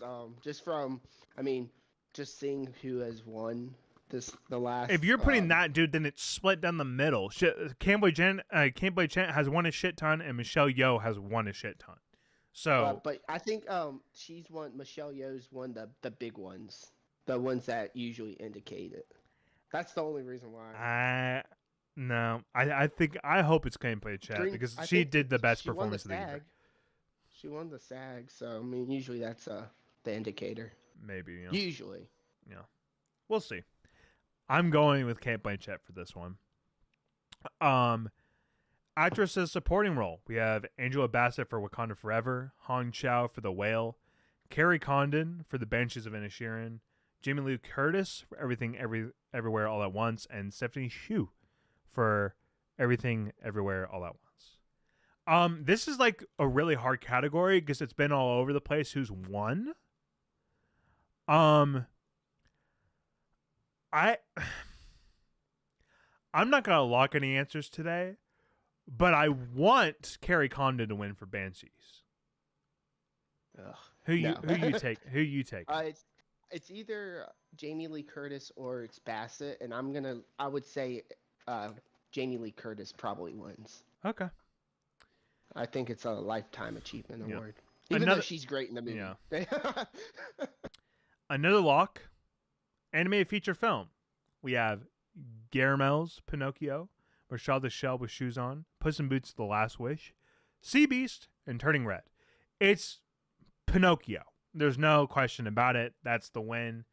I would love to see me Puss in Boots: Last Wish win because I was in my top 10 of last year, but it's Pinocchio. Yeah, I mean, you agree, right? That's the only one I've seen was Pinocchio. Yeah. So. But it is Pinocchio. Yeah. Okay, cinematography. Usually I'm really up on this category, but I'm not this year. So we have All Quiet on the Western Front, Bardo, Elvis, Empire Light, and Tar. I want All Quiet to win, and I think it will be All Quiet to take the dub. I haven't seen any of these movies, I don't think, except for Elvis. Okay. But just from what you hear, what do you think? What was the category? Was it cinematography? I want Bardo to win so people are like, what movie is that? That'd be pretty funny, yeah. There was always that one movie that does it every year. And it might I know it's the Birdman guy, Ignorant's movie, but yeah. That's all I know. That's the only reason I would see it. And I've heard it's not the best. Yeah. Okay. Costume design. We have Babylon, Black Panther: Wakanda Forever, Elvis, Everything Everywhere All at Once, and Mrs. Harris Goes to Paris. It's between Babylon and Elvis. And I think just because of what they do with Elvis's suits, I think I have to go with Elvis. But Babylon has more variety, so it's hard to say, really. But I'm gonna say Elvis for now. Yeah, I think Elvis is gonna win, but I think Babylon should win. Yeah, I think it's gonna be Elvis. But I'm not locking anything in. Okay, directing. We have Marmadonna for Banshees, Daniel Kwan and Daniel Stewart for Everything Everywhere. We have Steven Spielberg, your boy, for Fabelmans, Todd Fields for Tar, Rupert Ostlund for Triangles of Sadness. I think it's hard to say, but I think it's pretty close to a freaking lock that Everything Everywhere is going to take this because it's been winning everywhere for director. So yep. The only reason I think Everything Everything All at Once is going to win almost every category, to be honest, that it's nominated in.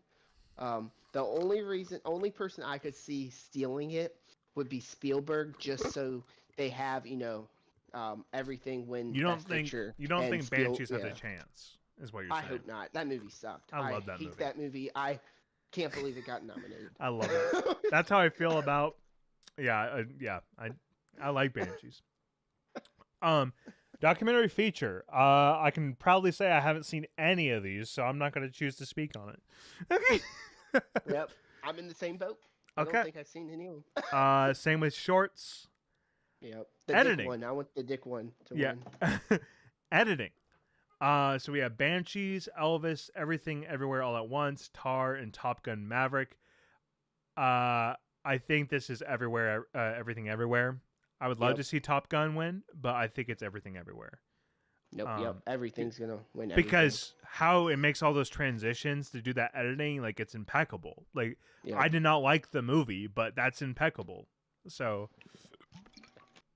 yeah, I think that was in. Okay, international feature. We don't even need to go through these. It's All Quiet. Because everything else is like not even nominated anywhere else. So it's definitely All Quiet. Makeup and hairstyling. We have All Quiet on the Western Front, The Batman, Black Panther: Wakanda Forever, Elvis, and The Whale. I think Elvis. Probably. Or The Whale. Yeah, that fat suit. Yeah, but that's only that fat suit, and Elvis is all these other things. Yeah, doesn't he just stay in that chair the whole time? Yeah, he does. Well, no, he moves from the couch to a wheelchair. Yeah, he does that. Big moves. That movie is so fucking weird, The Whale, dude. It's so fucking weird. Okay. Original score.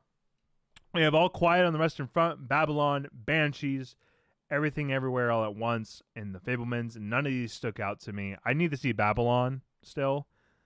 I'm definitely gonna do that this week. But you know what? Because I didn't like the others and I haven't seen Babylon, I'm gonna just say Babylon for now.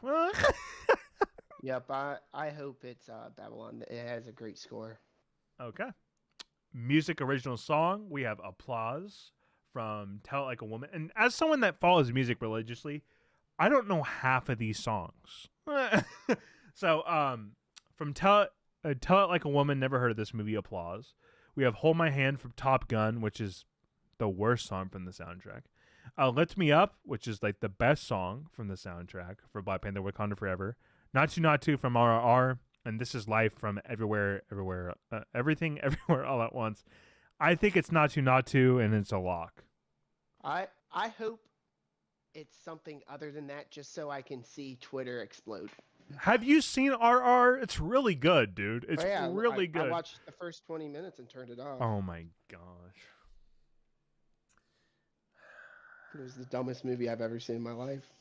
We'll go back to Best Picture. Production design. We have All Quiet on the Western Front, Avatar, Babylon, Elvis, and The Fabelmans.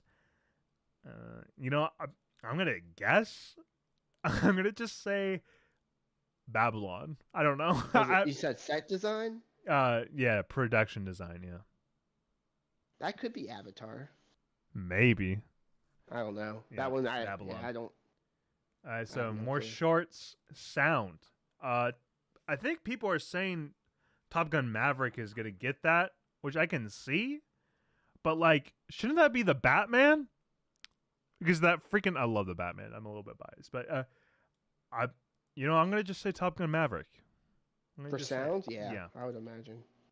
Visual effects. This is Avatar. No questions about it. Yeah, it's not even up for debate. Writing.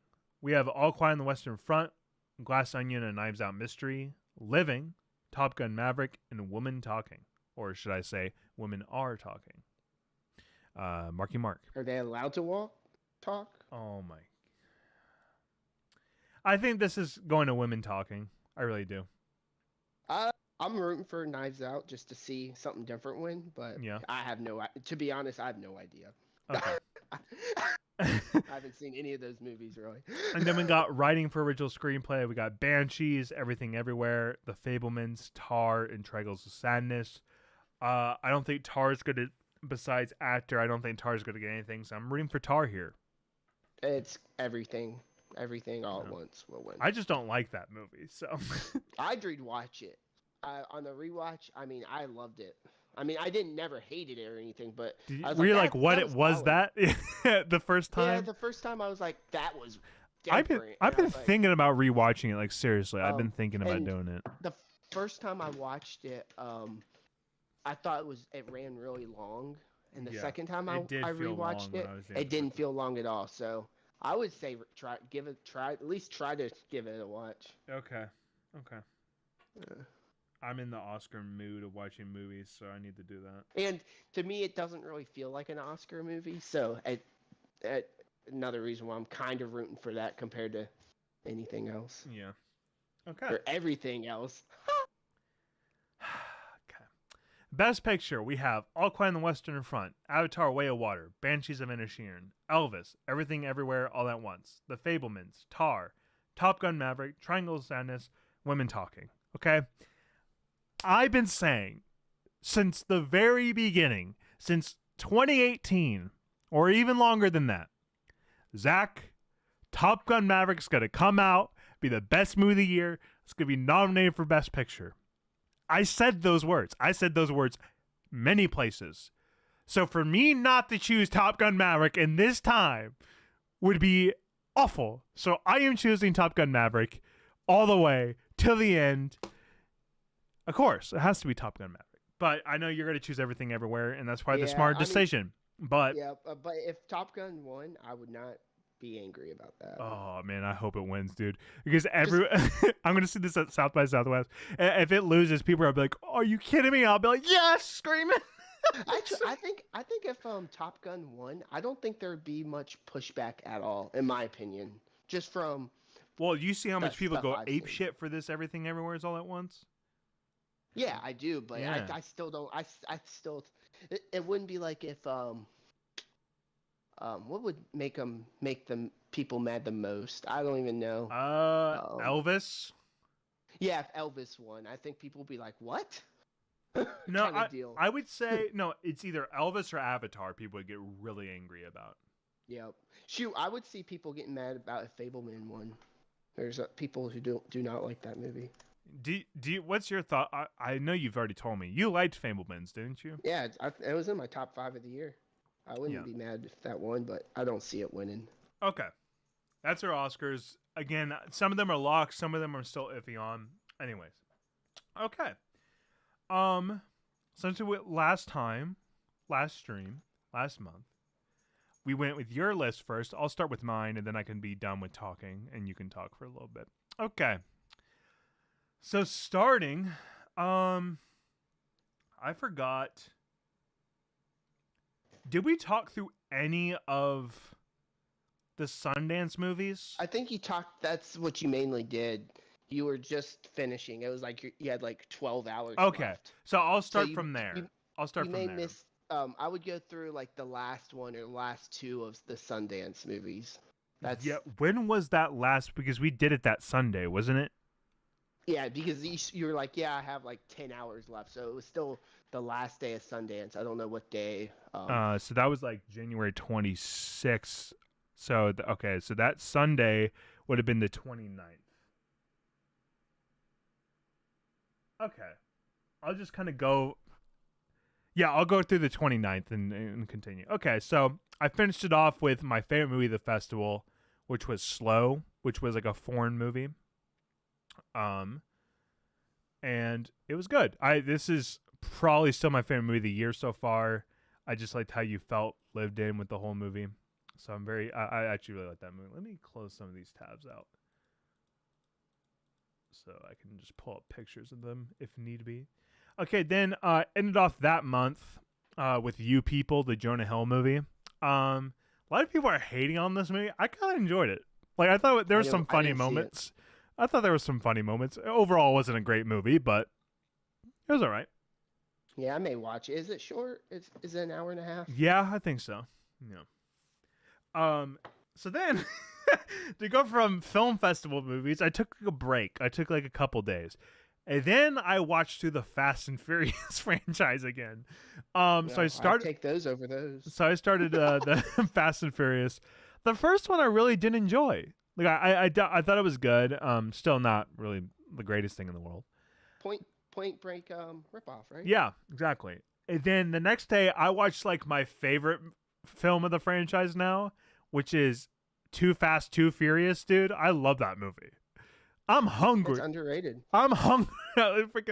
I really enjoy that movie. And like, dude, Paul Walker, I miss him so much. I really do. This movie made me really miss him. And then went to Tokyo Drift. It was good. It was good. Yep. Then we got Fast and the Furious. Man, this movie was ass. I gave it a star. A single star. That movie a lot. Did not. The tone's all over the place. Yeah, it's weird. Okay, so then I took a break from that and I started watching the Mission Impossible movies. So I did Mission Impossible 1. Really liked this movie. Ending anticlimactic. Yeah. Besides that. Mission Impossible 2 sucks ass. Like really bad. I think I'm at the point where I skip number 2. Yeah, I always like to be a completionist, but sometimes it gets really hard. And that one, I may, because I did buy the 4Ks, I may rewatch it just so I can see it in the 4K. Yeah. But it's pretty rough. The thing is I wasn't just watching these willy-nilly, because I've seen these movies so many times, right? Eric from Pretty Much It, which we talked earlier in the stream, he did commentaries with each movie. So that's the reason I was doing them, because it was his first time watching them. So I was like, okay, this gives me an excuse to rewatch them. Then Mission Impossible 3, holy shit, dude. Oh, it's great. Dude, movie. it's so good. The best villain of the franchise. Yes. In my opinion. Yeah. No, I agree. I agree. Then I went to so me much. too. I wish he had time to. He would have been an MCU villain, and I guarantee he would have. He was good in the Hunger Games. He was good in there. Oh yeah, exactly. Yep. And then I watched Ghost Protocol. I thought a lot of people think this is the best of the newers. I completely disagree. My favorite's Rogue Nation. Rogue Nation easily. I love that movie. But Fallout is a close second because it gives me Vanessa Kirby and Rebecca Ferguson. Are you kidding me? I am one of them that I say Ghost Protocol is my favorite just because I mix up Rogue Nation and Fallout. So when I think of Ghost Protocol, I know everything that happens without rewatching it recently. That's the only reason why I'd lean towards Protocol. You can't, but there's no bad choice. Dude, like it's a good ass movie. I gave it 4 stars. Like 4 stars. Yeah, if you say Fallout or Rogue Nation's the best one, I'm like, there's not much I can say about that. Okay, so then I had to take a break because I caught up with all the movies he watched at that point. So then I had to wait, so they'll come up a little bit later on. So next I continue the Fast Furious. I saw Fast 5. It's a good movie. I love it. I still feel like it's still trying to pick up steam at Fast 5, and it's kind of like it's good, but I feel like there's missing that oomph, that little tiny. That's my oomph. favorite one. Okay, that's my favorite of the franchise. So then I watched Fast and Furious 6, which I think is better. I think Fast and Furious 6 is a better movie than 5. 6 is so close to it. For me, 6 is great. I feel like 6 fits the Fast and Furious tone that I enjoyed the most. Balance. It does have a better balance. Well, I like The Rock as like the villain for the most, because he's the main villain for most of the 5. But once he's on the team, it's like this is actually kind of fun. But the Letty stuff kind of like okay. 6 is the last one I've really loved. 6 was the last one I really loved. So like it kind of goes downhill from as we'll continue. But I took a break from that. And then I watched the new Dave Franco directed Alison Brie romance comedy called Somebody I Used to Know. What platform's that on? It's Prime. Prime. Okay. Love this movie. It's funny. It's pretty good. Yeah. It's funny. The soundtrack, dude, probably the best soundtrack of the year so far. I know that means nothing to you, but it means something to me. Love it. I made a TikTok on this one. Really do enjoy this movie. I need to check that one out. I couldn't remember if it was good, dude, or if it's Amazon. It's good. Then I went back to Rogue Nation. I gave this 5 out of 5. I love this movie. So It's fantastic. Then I did Fast and Furious 7, which I gave a review for this. Oh yeah, I still miss Paul Walker, and that is the truth. Yeah, 7. I actually really like 7 a lot. It's just the faults aren't the movie. It's because of they had Yeah. to weave in him departing. So I was like the story wise, it's like okay, but yeah, I mean, 7's a lot of fun, and Yeah. that ending is still really good. So then I watched Magic Mike because I was preparing for the new one, and I will say this here: I still need to watch the second one, and I've rented the third one, so I still haven't seen it yet. So, so just a bunch of things got in the way. I haven't seen the third one either. Yeah, I haven't rented though. I figured since I think it's out of theaters, like you said. It is. You can rent it. I'm assuming it's going to be on a streaming platform here in a month. A month. We'll talk about it next month. We'll do a review on it because no one talked about it in the first place, so it's not like we're going to be behind. So no. Then I went to Fast and Furious, Fate of the Furious. Sorry, gave that 2 out of 5 stars. I did not like this movie at all. It was stupid. And then this is like my most underrated, in my opinion. I love. Really? I hate. Oh yeah. Like if I'm ranking them just off the top of my head, I think 8 is number 3 for me. I think it's. Wow. I don't know. I just. You do love this franchise though. I do love it. The stupidity. I can't like Fast 2 Furious is stupid, but in a way where I can believe it's stupid. Like it's like a buddy cop movie. I love it. Oh yeah, that one is a. Like when yeah. Where they have to meet up and they like race together and they have to go to that law. I love that movie's so good. I'll rewatch Fast and Furious 2 so many times. I love that movie now. I'm a big fan. I grew up on the franchise, so I'm like me too. Biased. We're like the same age. Yeah, but I mean, I remember when I watched them as a kid. I watched 2. I've probably seen 2 like 50 times. Yeah, that movie's dude. I love 2 so much. Okay. Then I watched Fast 9. This is the worst of the franchise. It is so bad. It is so bad. Like I hated it. And this is my second time watching it. I fucking hate this movie. Next, it's my least favorite, I think. Yeah, Ant-Man the Wasp. We already talked about it. I gave it 2 stars, just so you guys know. Then I watched Mission Impossible Fallout to round out that whole watch. So I gave that a 5 out of 5. Perfect movie.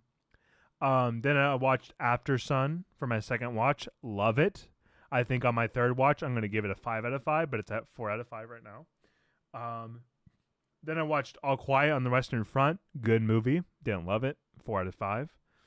And then The Whale. 3 out of 5. I'll never watch this movie again, but it was interesting. The Mummy.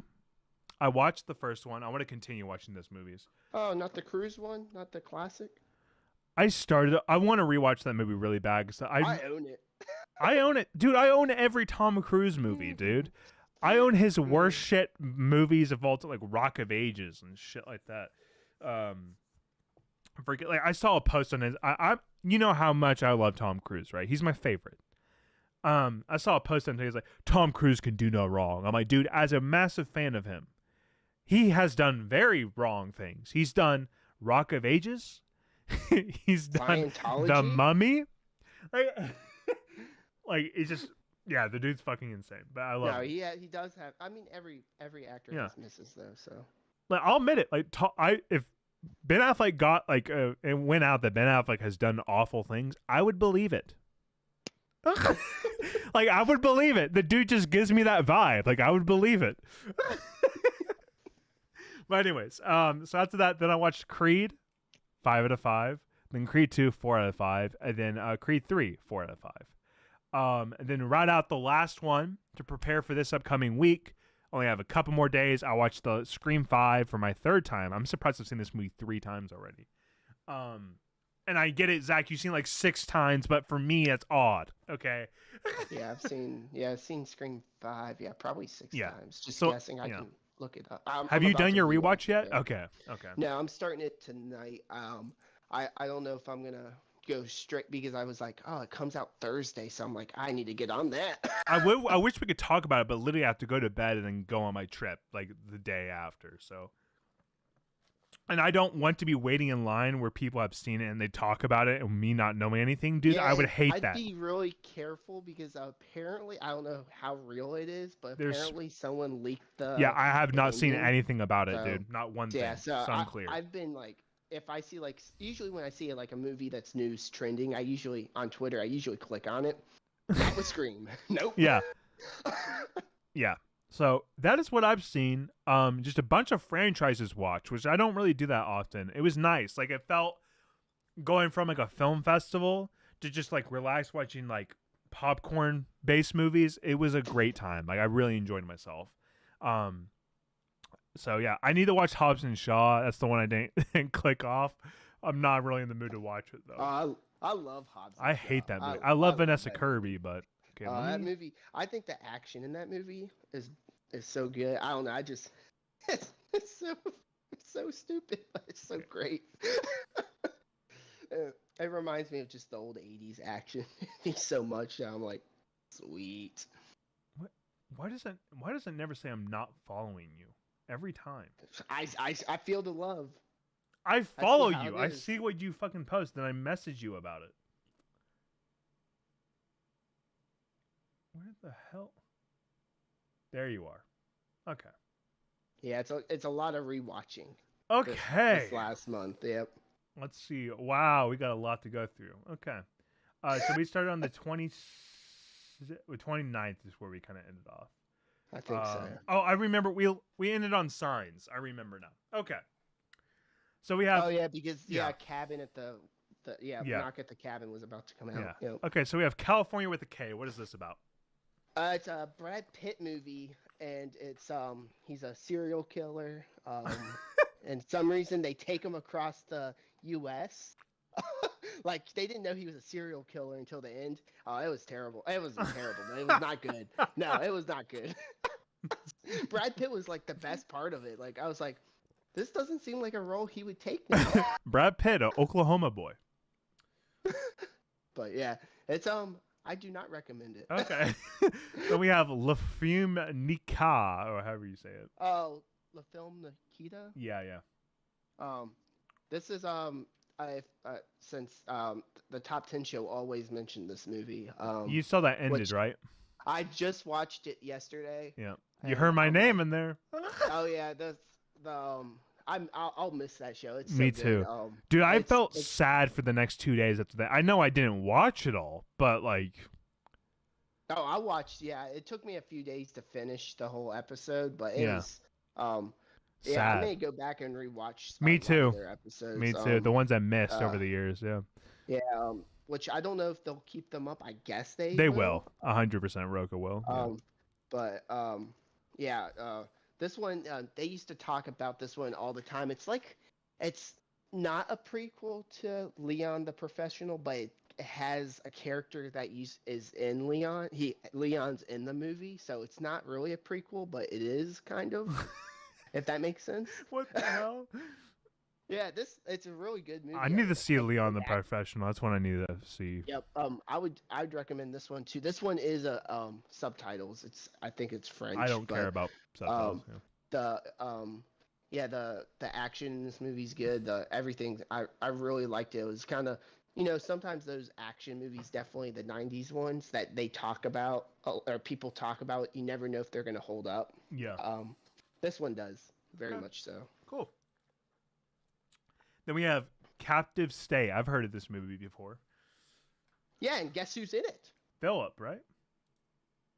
Seymour? I don't know, but no. Well, John Goodman's in it if you're thinking of him. No. But no, Jonathan Majors. Oh, he Every is. freaking movie I put on this month, apparently Majors was in it. So when this movie started, the credits go, and I was like, Jonathan Majors. I was like, what the fuck? Seriously? Yeah, it's not very good. I do not recommend it. 2 stars. Then we have Army of One with Nicolas Cage, it looks like. This movie, what did I rate that movie? You gave it 2. I give it a rating? And they gave it a 2.5. This movie, the plot of this movie is this guy is going to Pakistan to kill Osama bin Laden. And he's getting he's getting dreams or visions of God, who's Russell Brand, telling him he needs to go do this. Hey Perry, what's up, dude? We have a was viewer. We have a viewer. Yeah, it's because of Army of One. It's Yeah, exactly. classic. Yeah. It's so ridiculous. I would say you almost have to see it or just look it up and look at the real story, because it's very kind of depressing. Someone's that crazy. What's up, Perry? I haven't responded yet. I've been busy. Like seriously, I've actually been busy for the first time in my life, so nothing personal. But I'll message you soon. Oh, next we have the Shyamalan stuff. So we talked about this a little bit last month. We have Unbreakable, Split, Glass, Happening. Yeah. So, any thoughts on those? I like Glass a lot more rewatching it after all the hype. But besides that, nothing new or nothing groundbreaking that hasn't been said about any of those movies. Okay. Then you started on it looks like you had a little Judd Apatow kick here. So we start with the 40-year-old version. Yep. Funny still. Yeah. It's great. Then Knock at the Cabin. Seems like you enjoyed it. 4 out of 5. Yep. That's one that I wouldn't mind rewatching. I want to watch it. I want to watch it. Okay. I watched a spoiler review on it, but that's what you're the biggest problem with that movie is the trailers kind of gave away the whole movie, sadly. That's why I try to avoid trailers. So I kind of knew what was happening, and when there wasn't a real twist, I was like, well, that makes the movie better but worse at the same time, because I was like, what's the twist gonna be? When you watch a Shyamalan movie, you're like, okay, that's what it's gonna be. And he has a fantastic cameo, Shyamalan, in this movie. Oh, I didn't hear that. I didn't know he had a cameo in this one. Oh yeah, he has a cameo. It's in the beginning. It's it's all in the cabin, obviously. Yeah. So you're like, he's not gonna show up. But they turn on the TV, and Shyamalan's on an infomercial making fried chicken. Oh my god, that's amazing! I need to see this movie. It's great. Okay. And I'm glad it did really well at the box office. Yeah, it did. It did. Then we have Knocked Up. Good movie, but love it. Still prefer probably my favorite Apatow movie. I prefer This Is 40. I love that movie, and you give that 4 out of 5 too. Yeah. But yeah, Knocked Up. Probably favorite Apatow. Probably my favorite romantic comedy, if you want to call it that. It is at points. Yeah. It's I like it just because it has that rom-com vibe, but it has the Rogan sense of humor, which rom-coms don't have. But yeah, I love Knocked Up and This Is 40. Yeah. Then you watch The Mule, which I remember when the Oscar season was coming up. I'm gonna watch this, and I never did. I never watched The Mule. I've owned it. I knew there was a threesome scene in it, so I was like, okay, that's interesting. How's that gonna happen? Yeah, there's a scene. It's not shown obviously, but there's a scene where you just see Clint Eastwood in a hotel room, and there's 2 prostitutes coming into his room.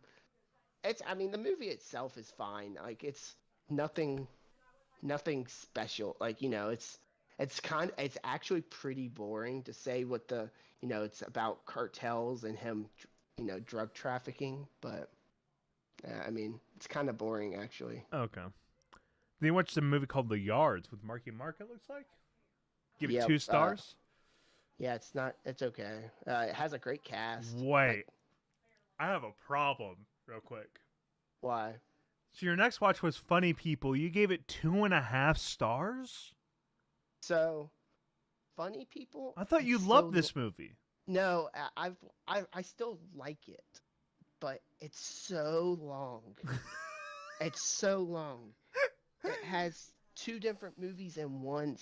It's there's a lot of it I like a lot. When my rating is, if it's under 3 stars, that's where I'm like, I can't recommend it. So that's why I gave it 2.5 stars, because I'd be like, if someone came up to me and be like, is Funny People would you recommend it? I would ask, if you like Seth Rogen, I'd recommend it. If you like Adam Sandler, I'd recommend it. But if you don't want that, I would say I would not recommend, just because it's so long I and love Seth Rogen. it's not very funny. Like, it's funny, but it's not very No, it's a funny. depressing ass movie. It's just like, and the Leslie Mann stuff. It just, She has to it be was, in it.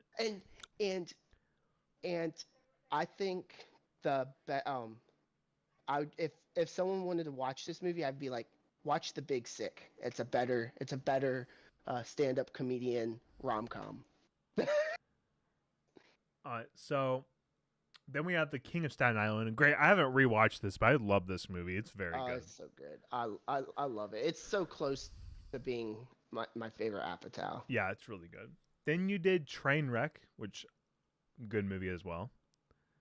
Yep, it is. Amy Schumer, yeah. But Bridesmaid, a very good movie as well. Then Blockers. I Blockers is a movie that I'm like, yeah, I like that movie when I think back on it. And then I watch it, I'm like, that movie's okay. Like, it's I love Blockers. I think it's hilarious. So when I was going through the Apatow, because Blockers, I thought it was an Apatow produced movie. It's a Rogen one, which surprised me. But with Leslie Mann, I just figured. But Leslie Mann delivers some of the best one-liners in any comedy. So in Blockers, she's like, "Let's go cock block these motherfuckers." Yeah, I remember that moment. Yeah. And like in 40-year-old virgin, I want some fucking French toast. She just does so many good one-liners. That are hilarious. Yeah. But I love Blockers. I think it's underrated in my opinion. Then you watch Short Term 12, which interesting. It's becoming one of my favorite movies. I've seen this movie like 8 times. Yeah, I know you talk about this movie a lot. Yeah, you got me to watch it. I remember. Yeah, it's becoming like, one of those ones I want to rewatch fairly often, even though it's not sometimes the most brightest movie or happiest movie. And it's short. That could cause it a lot, but I love that movie. It's so good. Okay. Then you watch Ant-Man, Civil War, Ant-Man and the Wasp. So, yeah. You already talked about this earlier about him. Yeah, I watched Yep, I watched both Ant-Man. Yeah, I watched everything, all the MCU movies I thought would matter. For Quantum Mania or whatever it's called, and I watched Doctor Strange and Spider-Man just in case. I didn't think they were gonna go too much in the multiverse, but I was like, I haven't rewatched Doctor Strange since I bought it, so I was like, it was still in the wrapper, so I was like, perfect opportunity to watch it. Everything new of Marvel, I want to rewatch Doctor Strange the most. I want to give that another shot. Yeah, it's one because I remember I saw it twice in theaters, so obviously I liked it a lot. But when I rewatched it, I was like, I forgot how much fun this movie is. Yeah. And the cameos are probably my least favorite scene in the whole movie. Yeah, it's like that part felt so. Talk about anticlimactic. That felt very anticlimactic. But I thought it was hilarious just because they killed them all. Yeah. And it's so brutal, and it's so Raimi the way they killed them too. Yeah, so I love how Mr. Fantastic goes into like those strings and shit. It's awesome. Yep. String cheese type of shit. Exactly. Then you watch Bo Burnham Make Happy, which this makes for the 50th time you watched it, right? Yeah, like 18th. Yeah, I was on the drive home, or I was driving with my parents. I was like, I haven't watched that this year. It's like, let's turn it on. No. Yeah, you probably know every joke and you can recite it all. Oh yeah, it's great songs. I love the songs. If the songs were on Spotify, I would not have to watch it. Yeah. Okay, so we just talked about Marvel, so we'll skip. Then you watch Coda, great movie. Yep, still my favorite. She has 2 new movies. I've seen one of them come out this year, which was Cat Person, I think it's called. Yeah, Cat Person. It's really good. I really like that movie. It's going to be a divisive one for sure, but yeah, it's a good movie. Then Thor: Love and Thunder, don't need to talk about that. Then Chappaquiddick. This is like that, this is the Watergate movie, isn't it? No, this is the Jack Kennedy So you know how there was 3 Kennedys, you know, JFK, RFK, both assassinated. Here's the 3rd Kennedy who kills this woman in a car accident, and they try to cover it up. Oh, okay. Yeah, it just shows how crappy the Kennedys are, which they weren't. They weren't the greatest. But yeah, it's a decent movie. You know, it's a typical you know the type of movie it's gonna be. Then you watch Monument Men, but with no score. Yeah, it was. I had like 20 minutes left in it, and I turned it off. No, that was not good. I remember that movie was hyped. Hyped up. I because of the cast and the reviews came out, and they're like, it's not really good, and I was just like, I just had it on in the background. I was like, yeah. Yeah. I've owned it for years. I need to watch it. Then, White Boy Rick. This is the Matthew McConaughey movie, right? Yep. Correct. Talk about a movie my mom was so hyped about. She talked about it for months. Was this movie, and then she saw it and never spoke a word about it ever again. It's fine. It is fine. It's the epitome of fine. This movie. Yeah, it wasn't what I thought. Matthew McConaughey was like a gangster, because that's how I remembered the trailers for some reason. He is not a gangster. Yeah. But yeah, I prefer my Matthew McConaughey and my Magic Mike. You know. Shoot, this movie would have been a better documentary. Yeah. Because the ending, when you learn what happened to him, you're like, wow, they really screwed him. That's messed up. But yeah. Then we have Mortal Engines, which is a weird watch, but have you seen it? No, I haven't seen it. I was trying to find, when I was watching it, I was trying to find someone that's seen the movie. Yeah, I've not seen this movie. I remember it, but I've never seen it. Yeah, because it's, Peter Jackson wrote it and produced it. But no, it's it started off decent like most movies, then I was like, by the end of it, I was like, thank God that was over. Yeah. It was just You're a star and a half. Yeah, it was just so stupid, boring. That they lived on, it was like, think of Mad Max Fury Road, but their houses were the cars. Yeah, I know the premise. Yeah. It's weird. It was just weird. It was just like, who thought of this? Like I know it's a book, right? I think it's a book. I'm not 100% sure. I don't know. But no, it's don't recommend. Don't. They waste like money on those type of movies when they could like take a fantasy book that's popular and then do that. Like the book Mistborn, which I love. It's a series I love.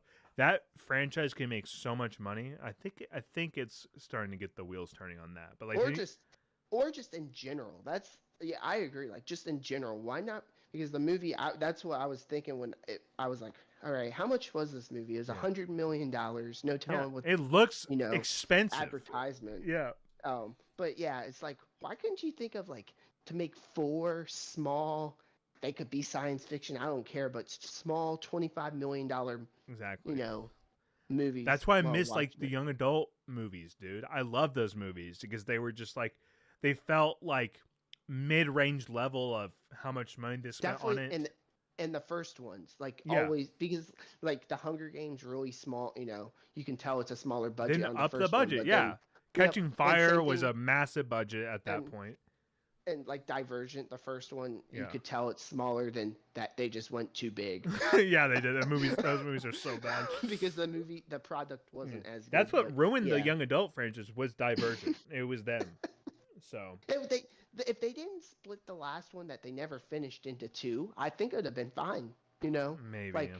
I don't know. Hopefully, the new Hunger Games movie that drops this year will revamp it. And we'll get things. I'm surprised we haven't gotten a trailer. We haven't gotten a trailer. That's in my top. That's in my top 10 most. By the way, I mean to mention it earlier. After rewatching the Mission Impossibles, that shot up as my number 1. That's like my number 1 most anticipated. Was that my number 2?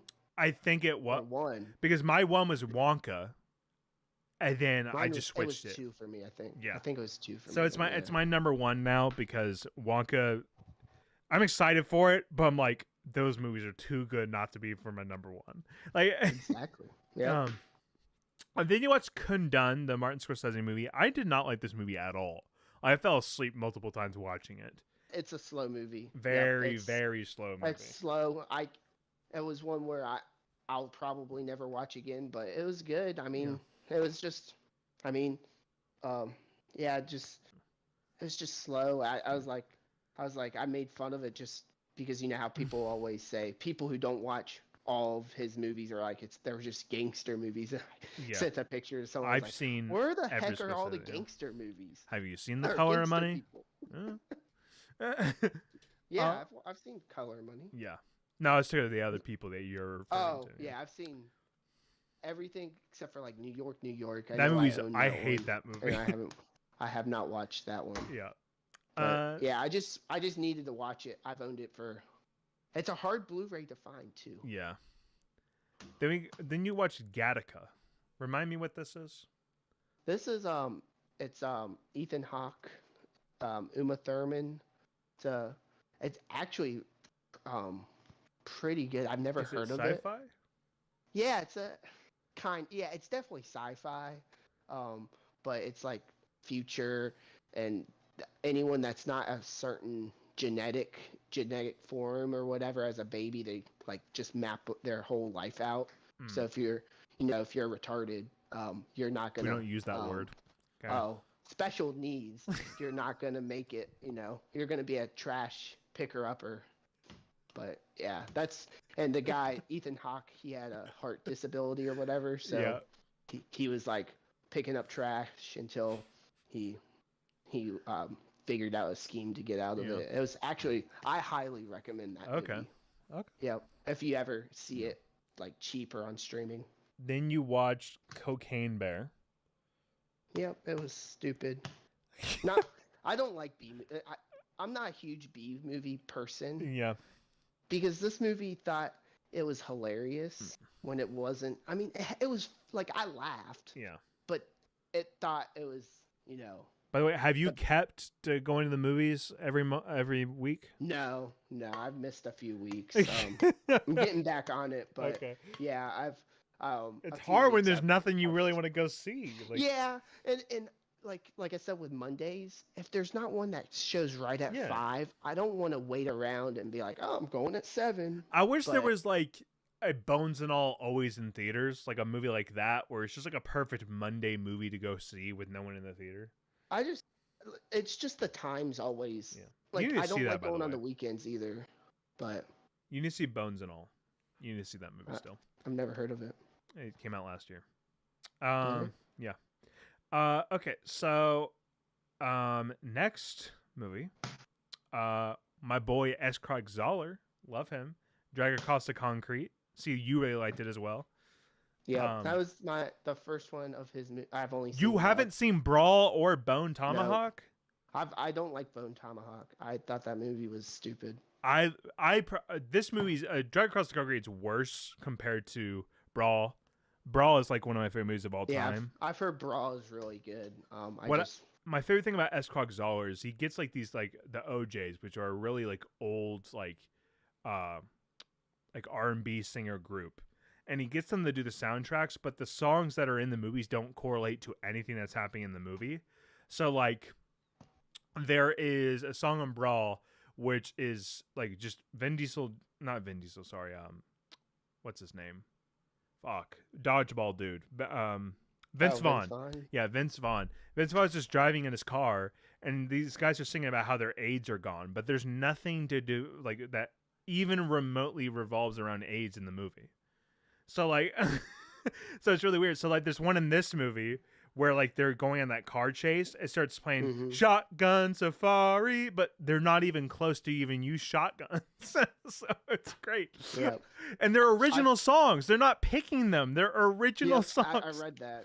Yeah. I love it. I love it. Always threw me up because I've owned this movie since it came out in 2018. Mm-hmm.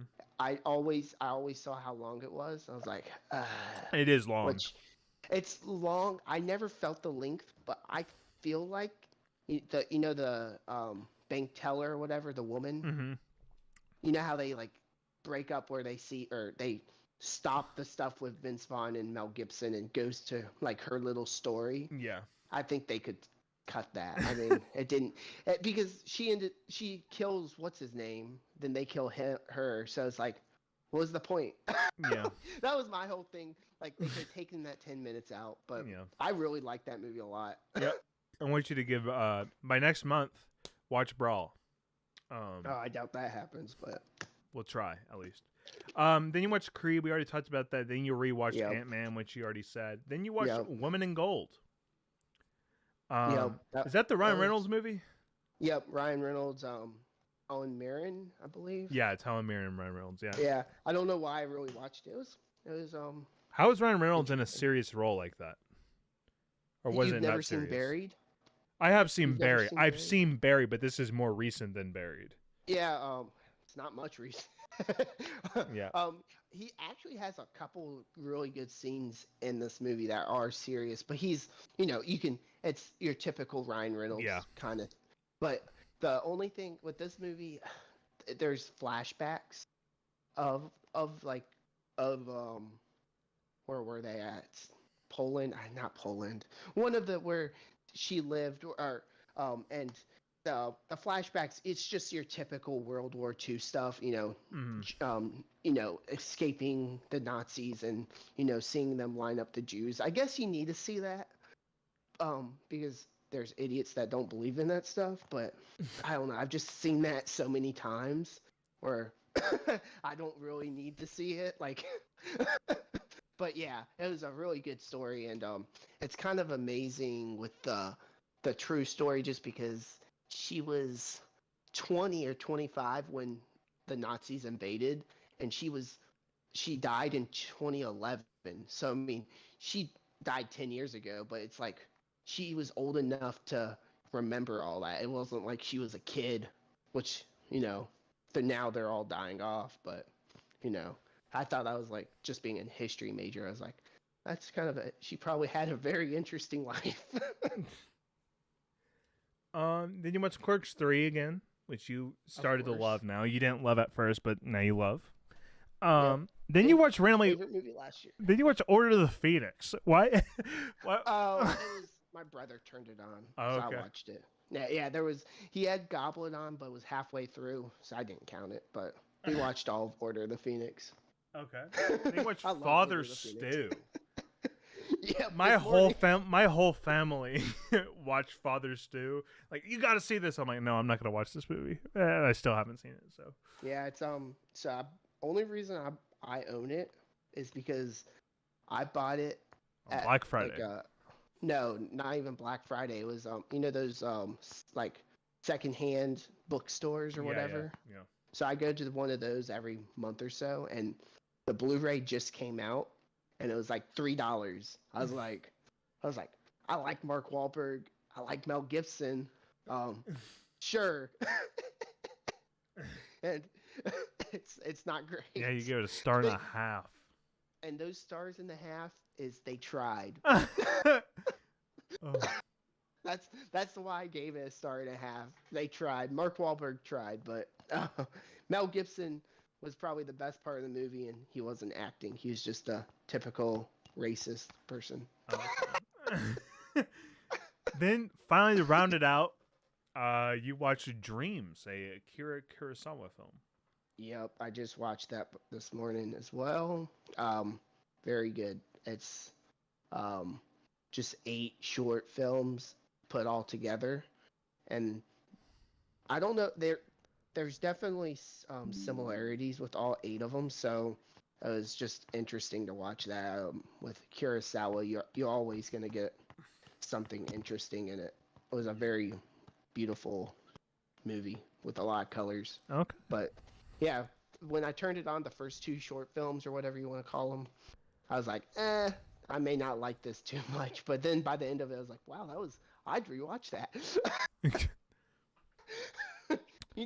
I'm not a big fan of like what are they called, where it's just a bunch of little anthology films. I'm not a big fan of those. Yeah.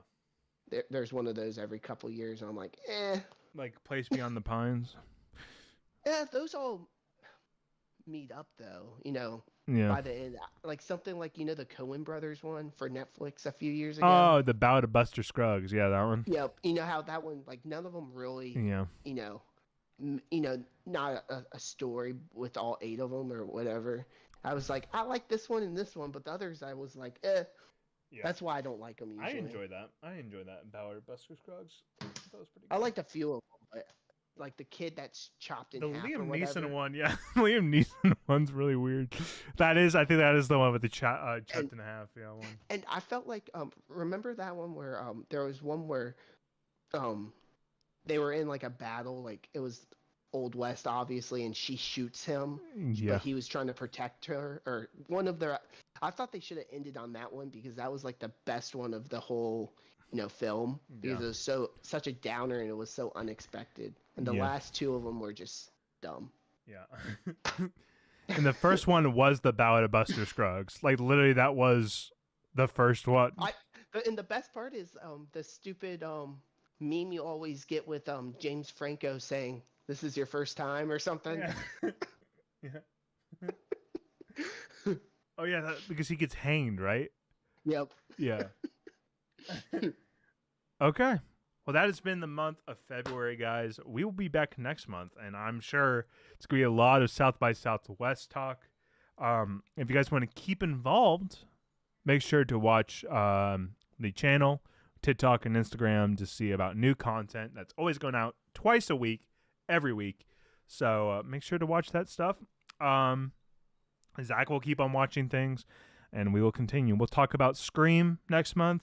There's tons of movies to do next month. We got Scream, Shazam, we got Dungeons and Dragons, John Wick. Like all this shit's coming out next month. So it's gonna be 65 or whatever it is. Yeah, 65. That's gonna take me a while. Good. That's gonna take me a while to get to see. Yeah. Okay. So. By who? Chris Stuckman's friend? Or... No. Just they apparently the director didn't get final cut, and they cut it all up, and it's like an hour and 25 minutes long. So it could be good. Actually, it's a short minute. It's a short movie. But just from usually when the studio takes it, the editing from the director, it's usually not a good sign. Yeah, usually the director makes a much better edit movie.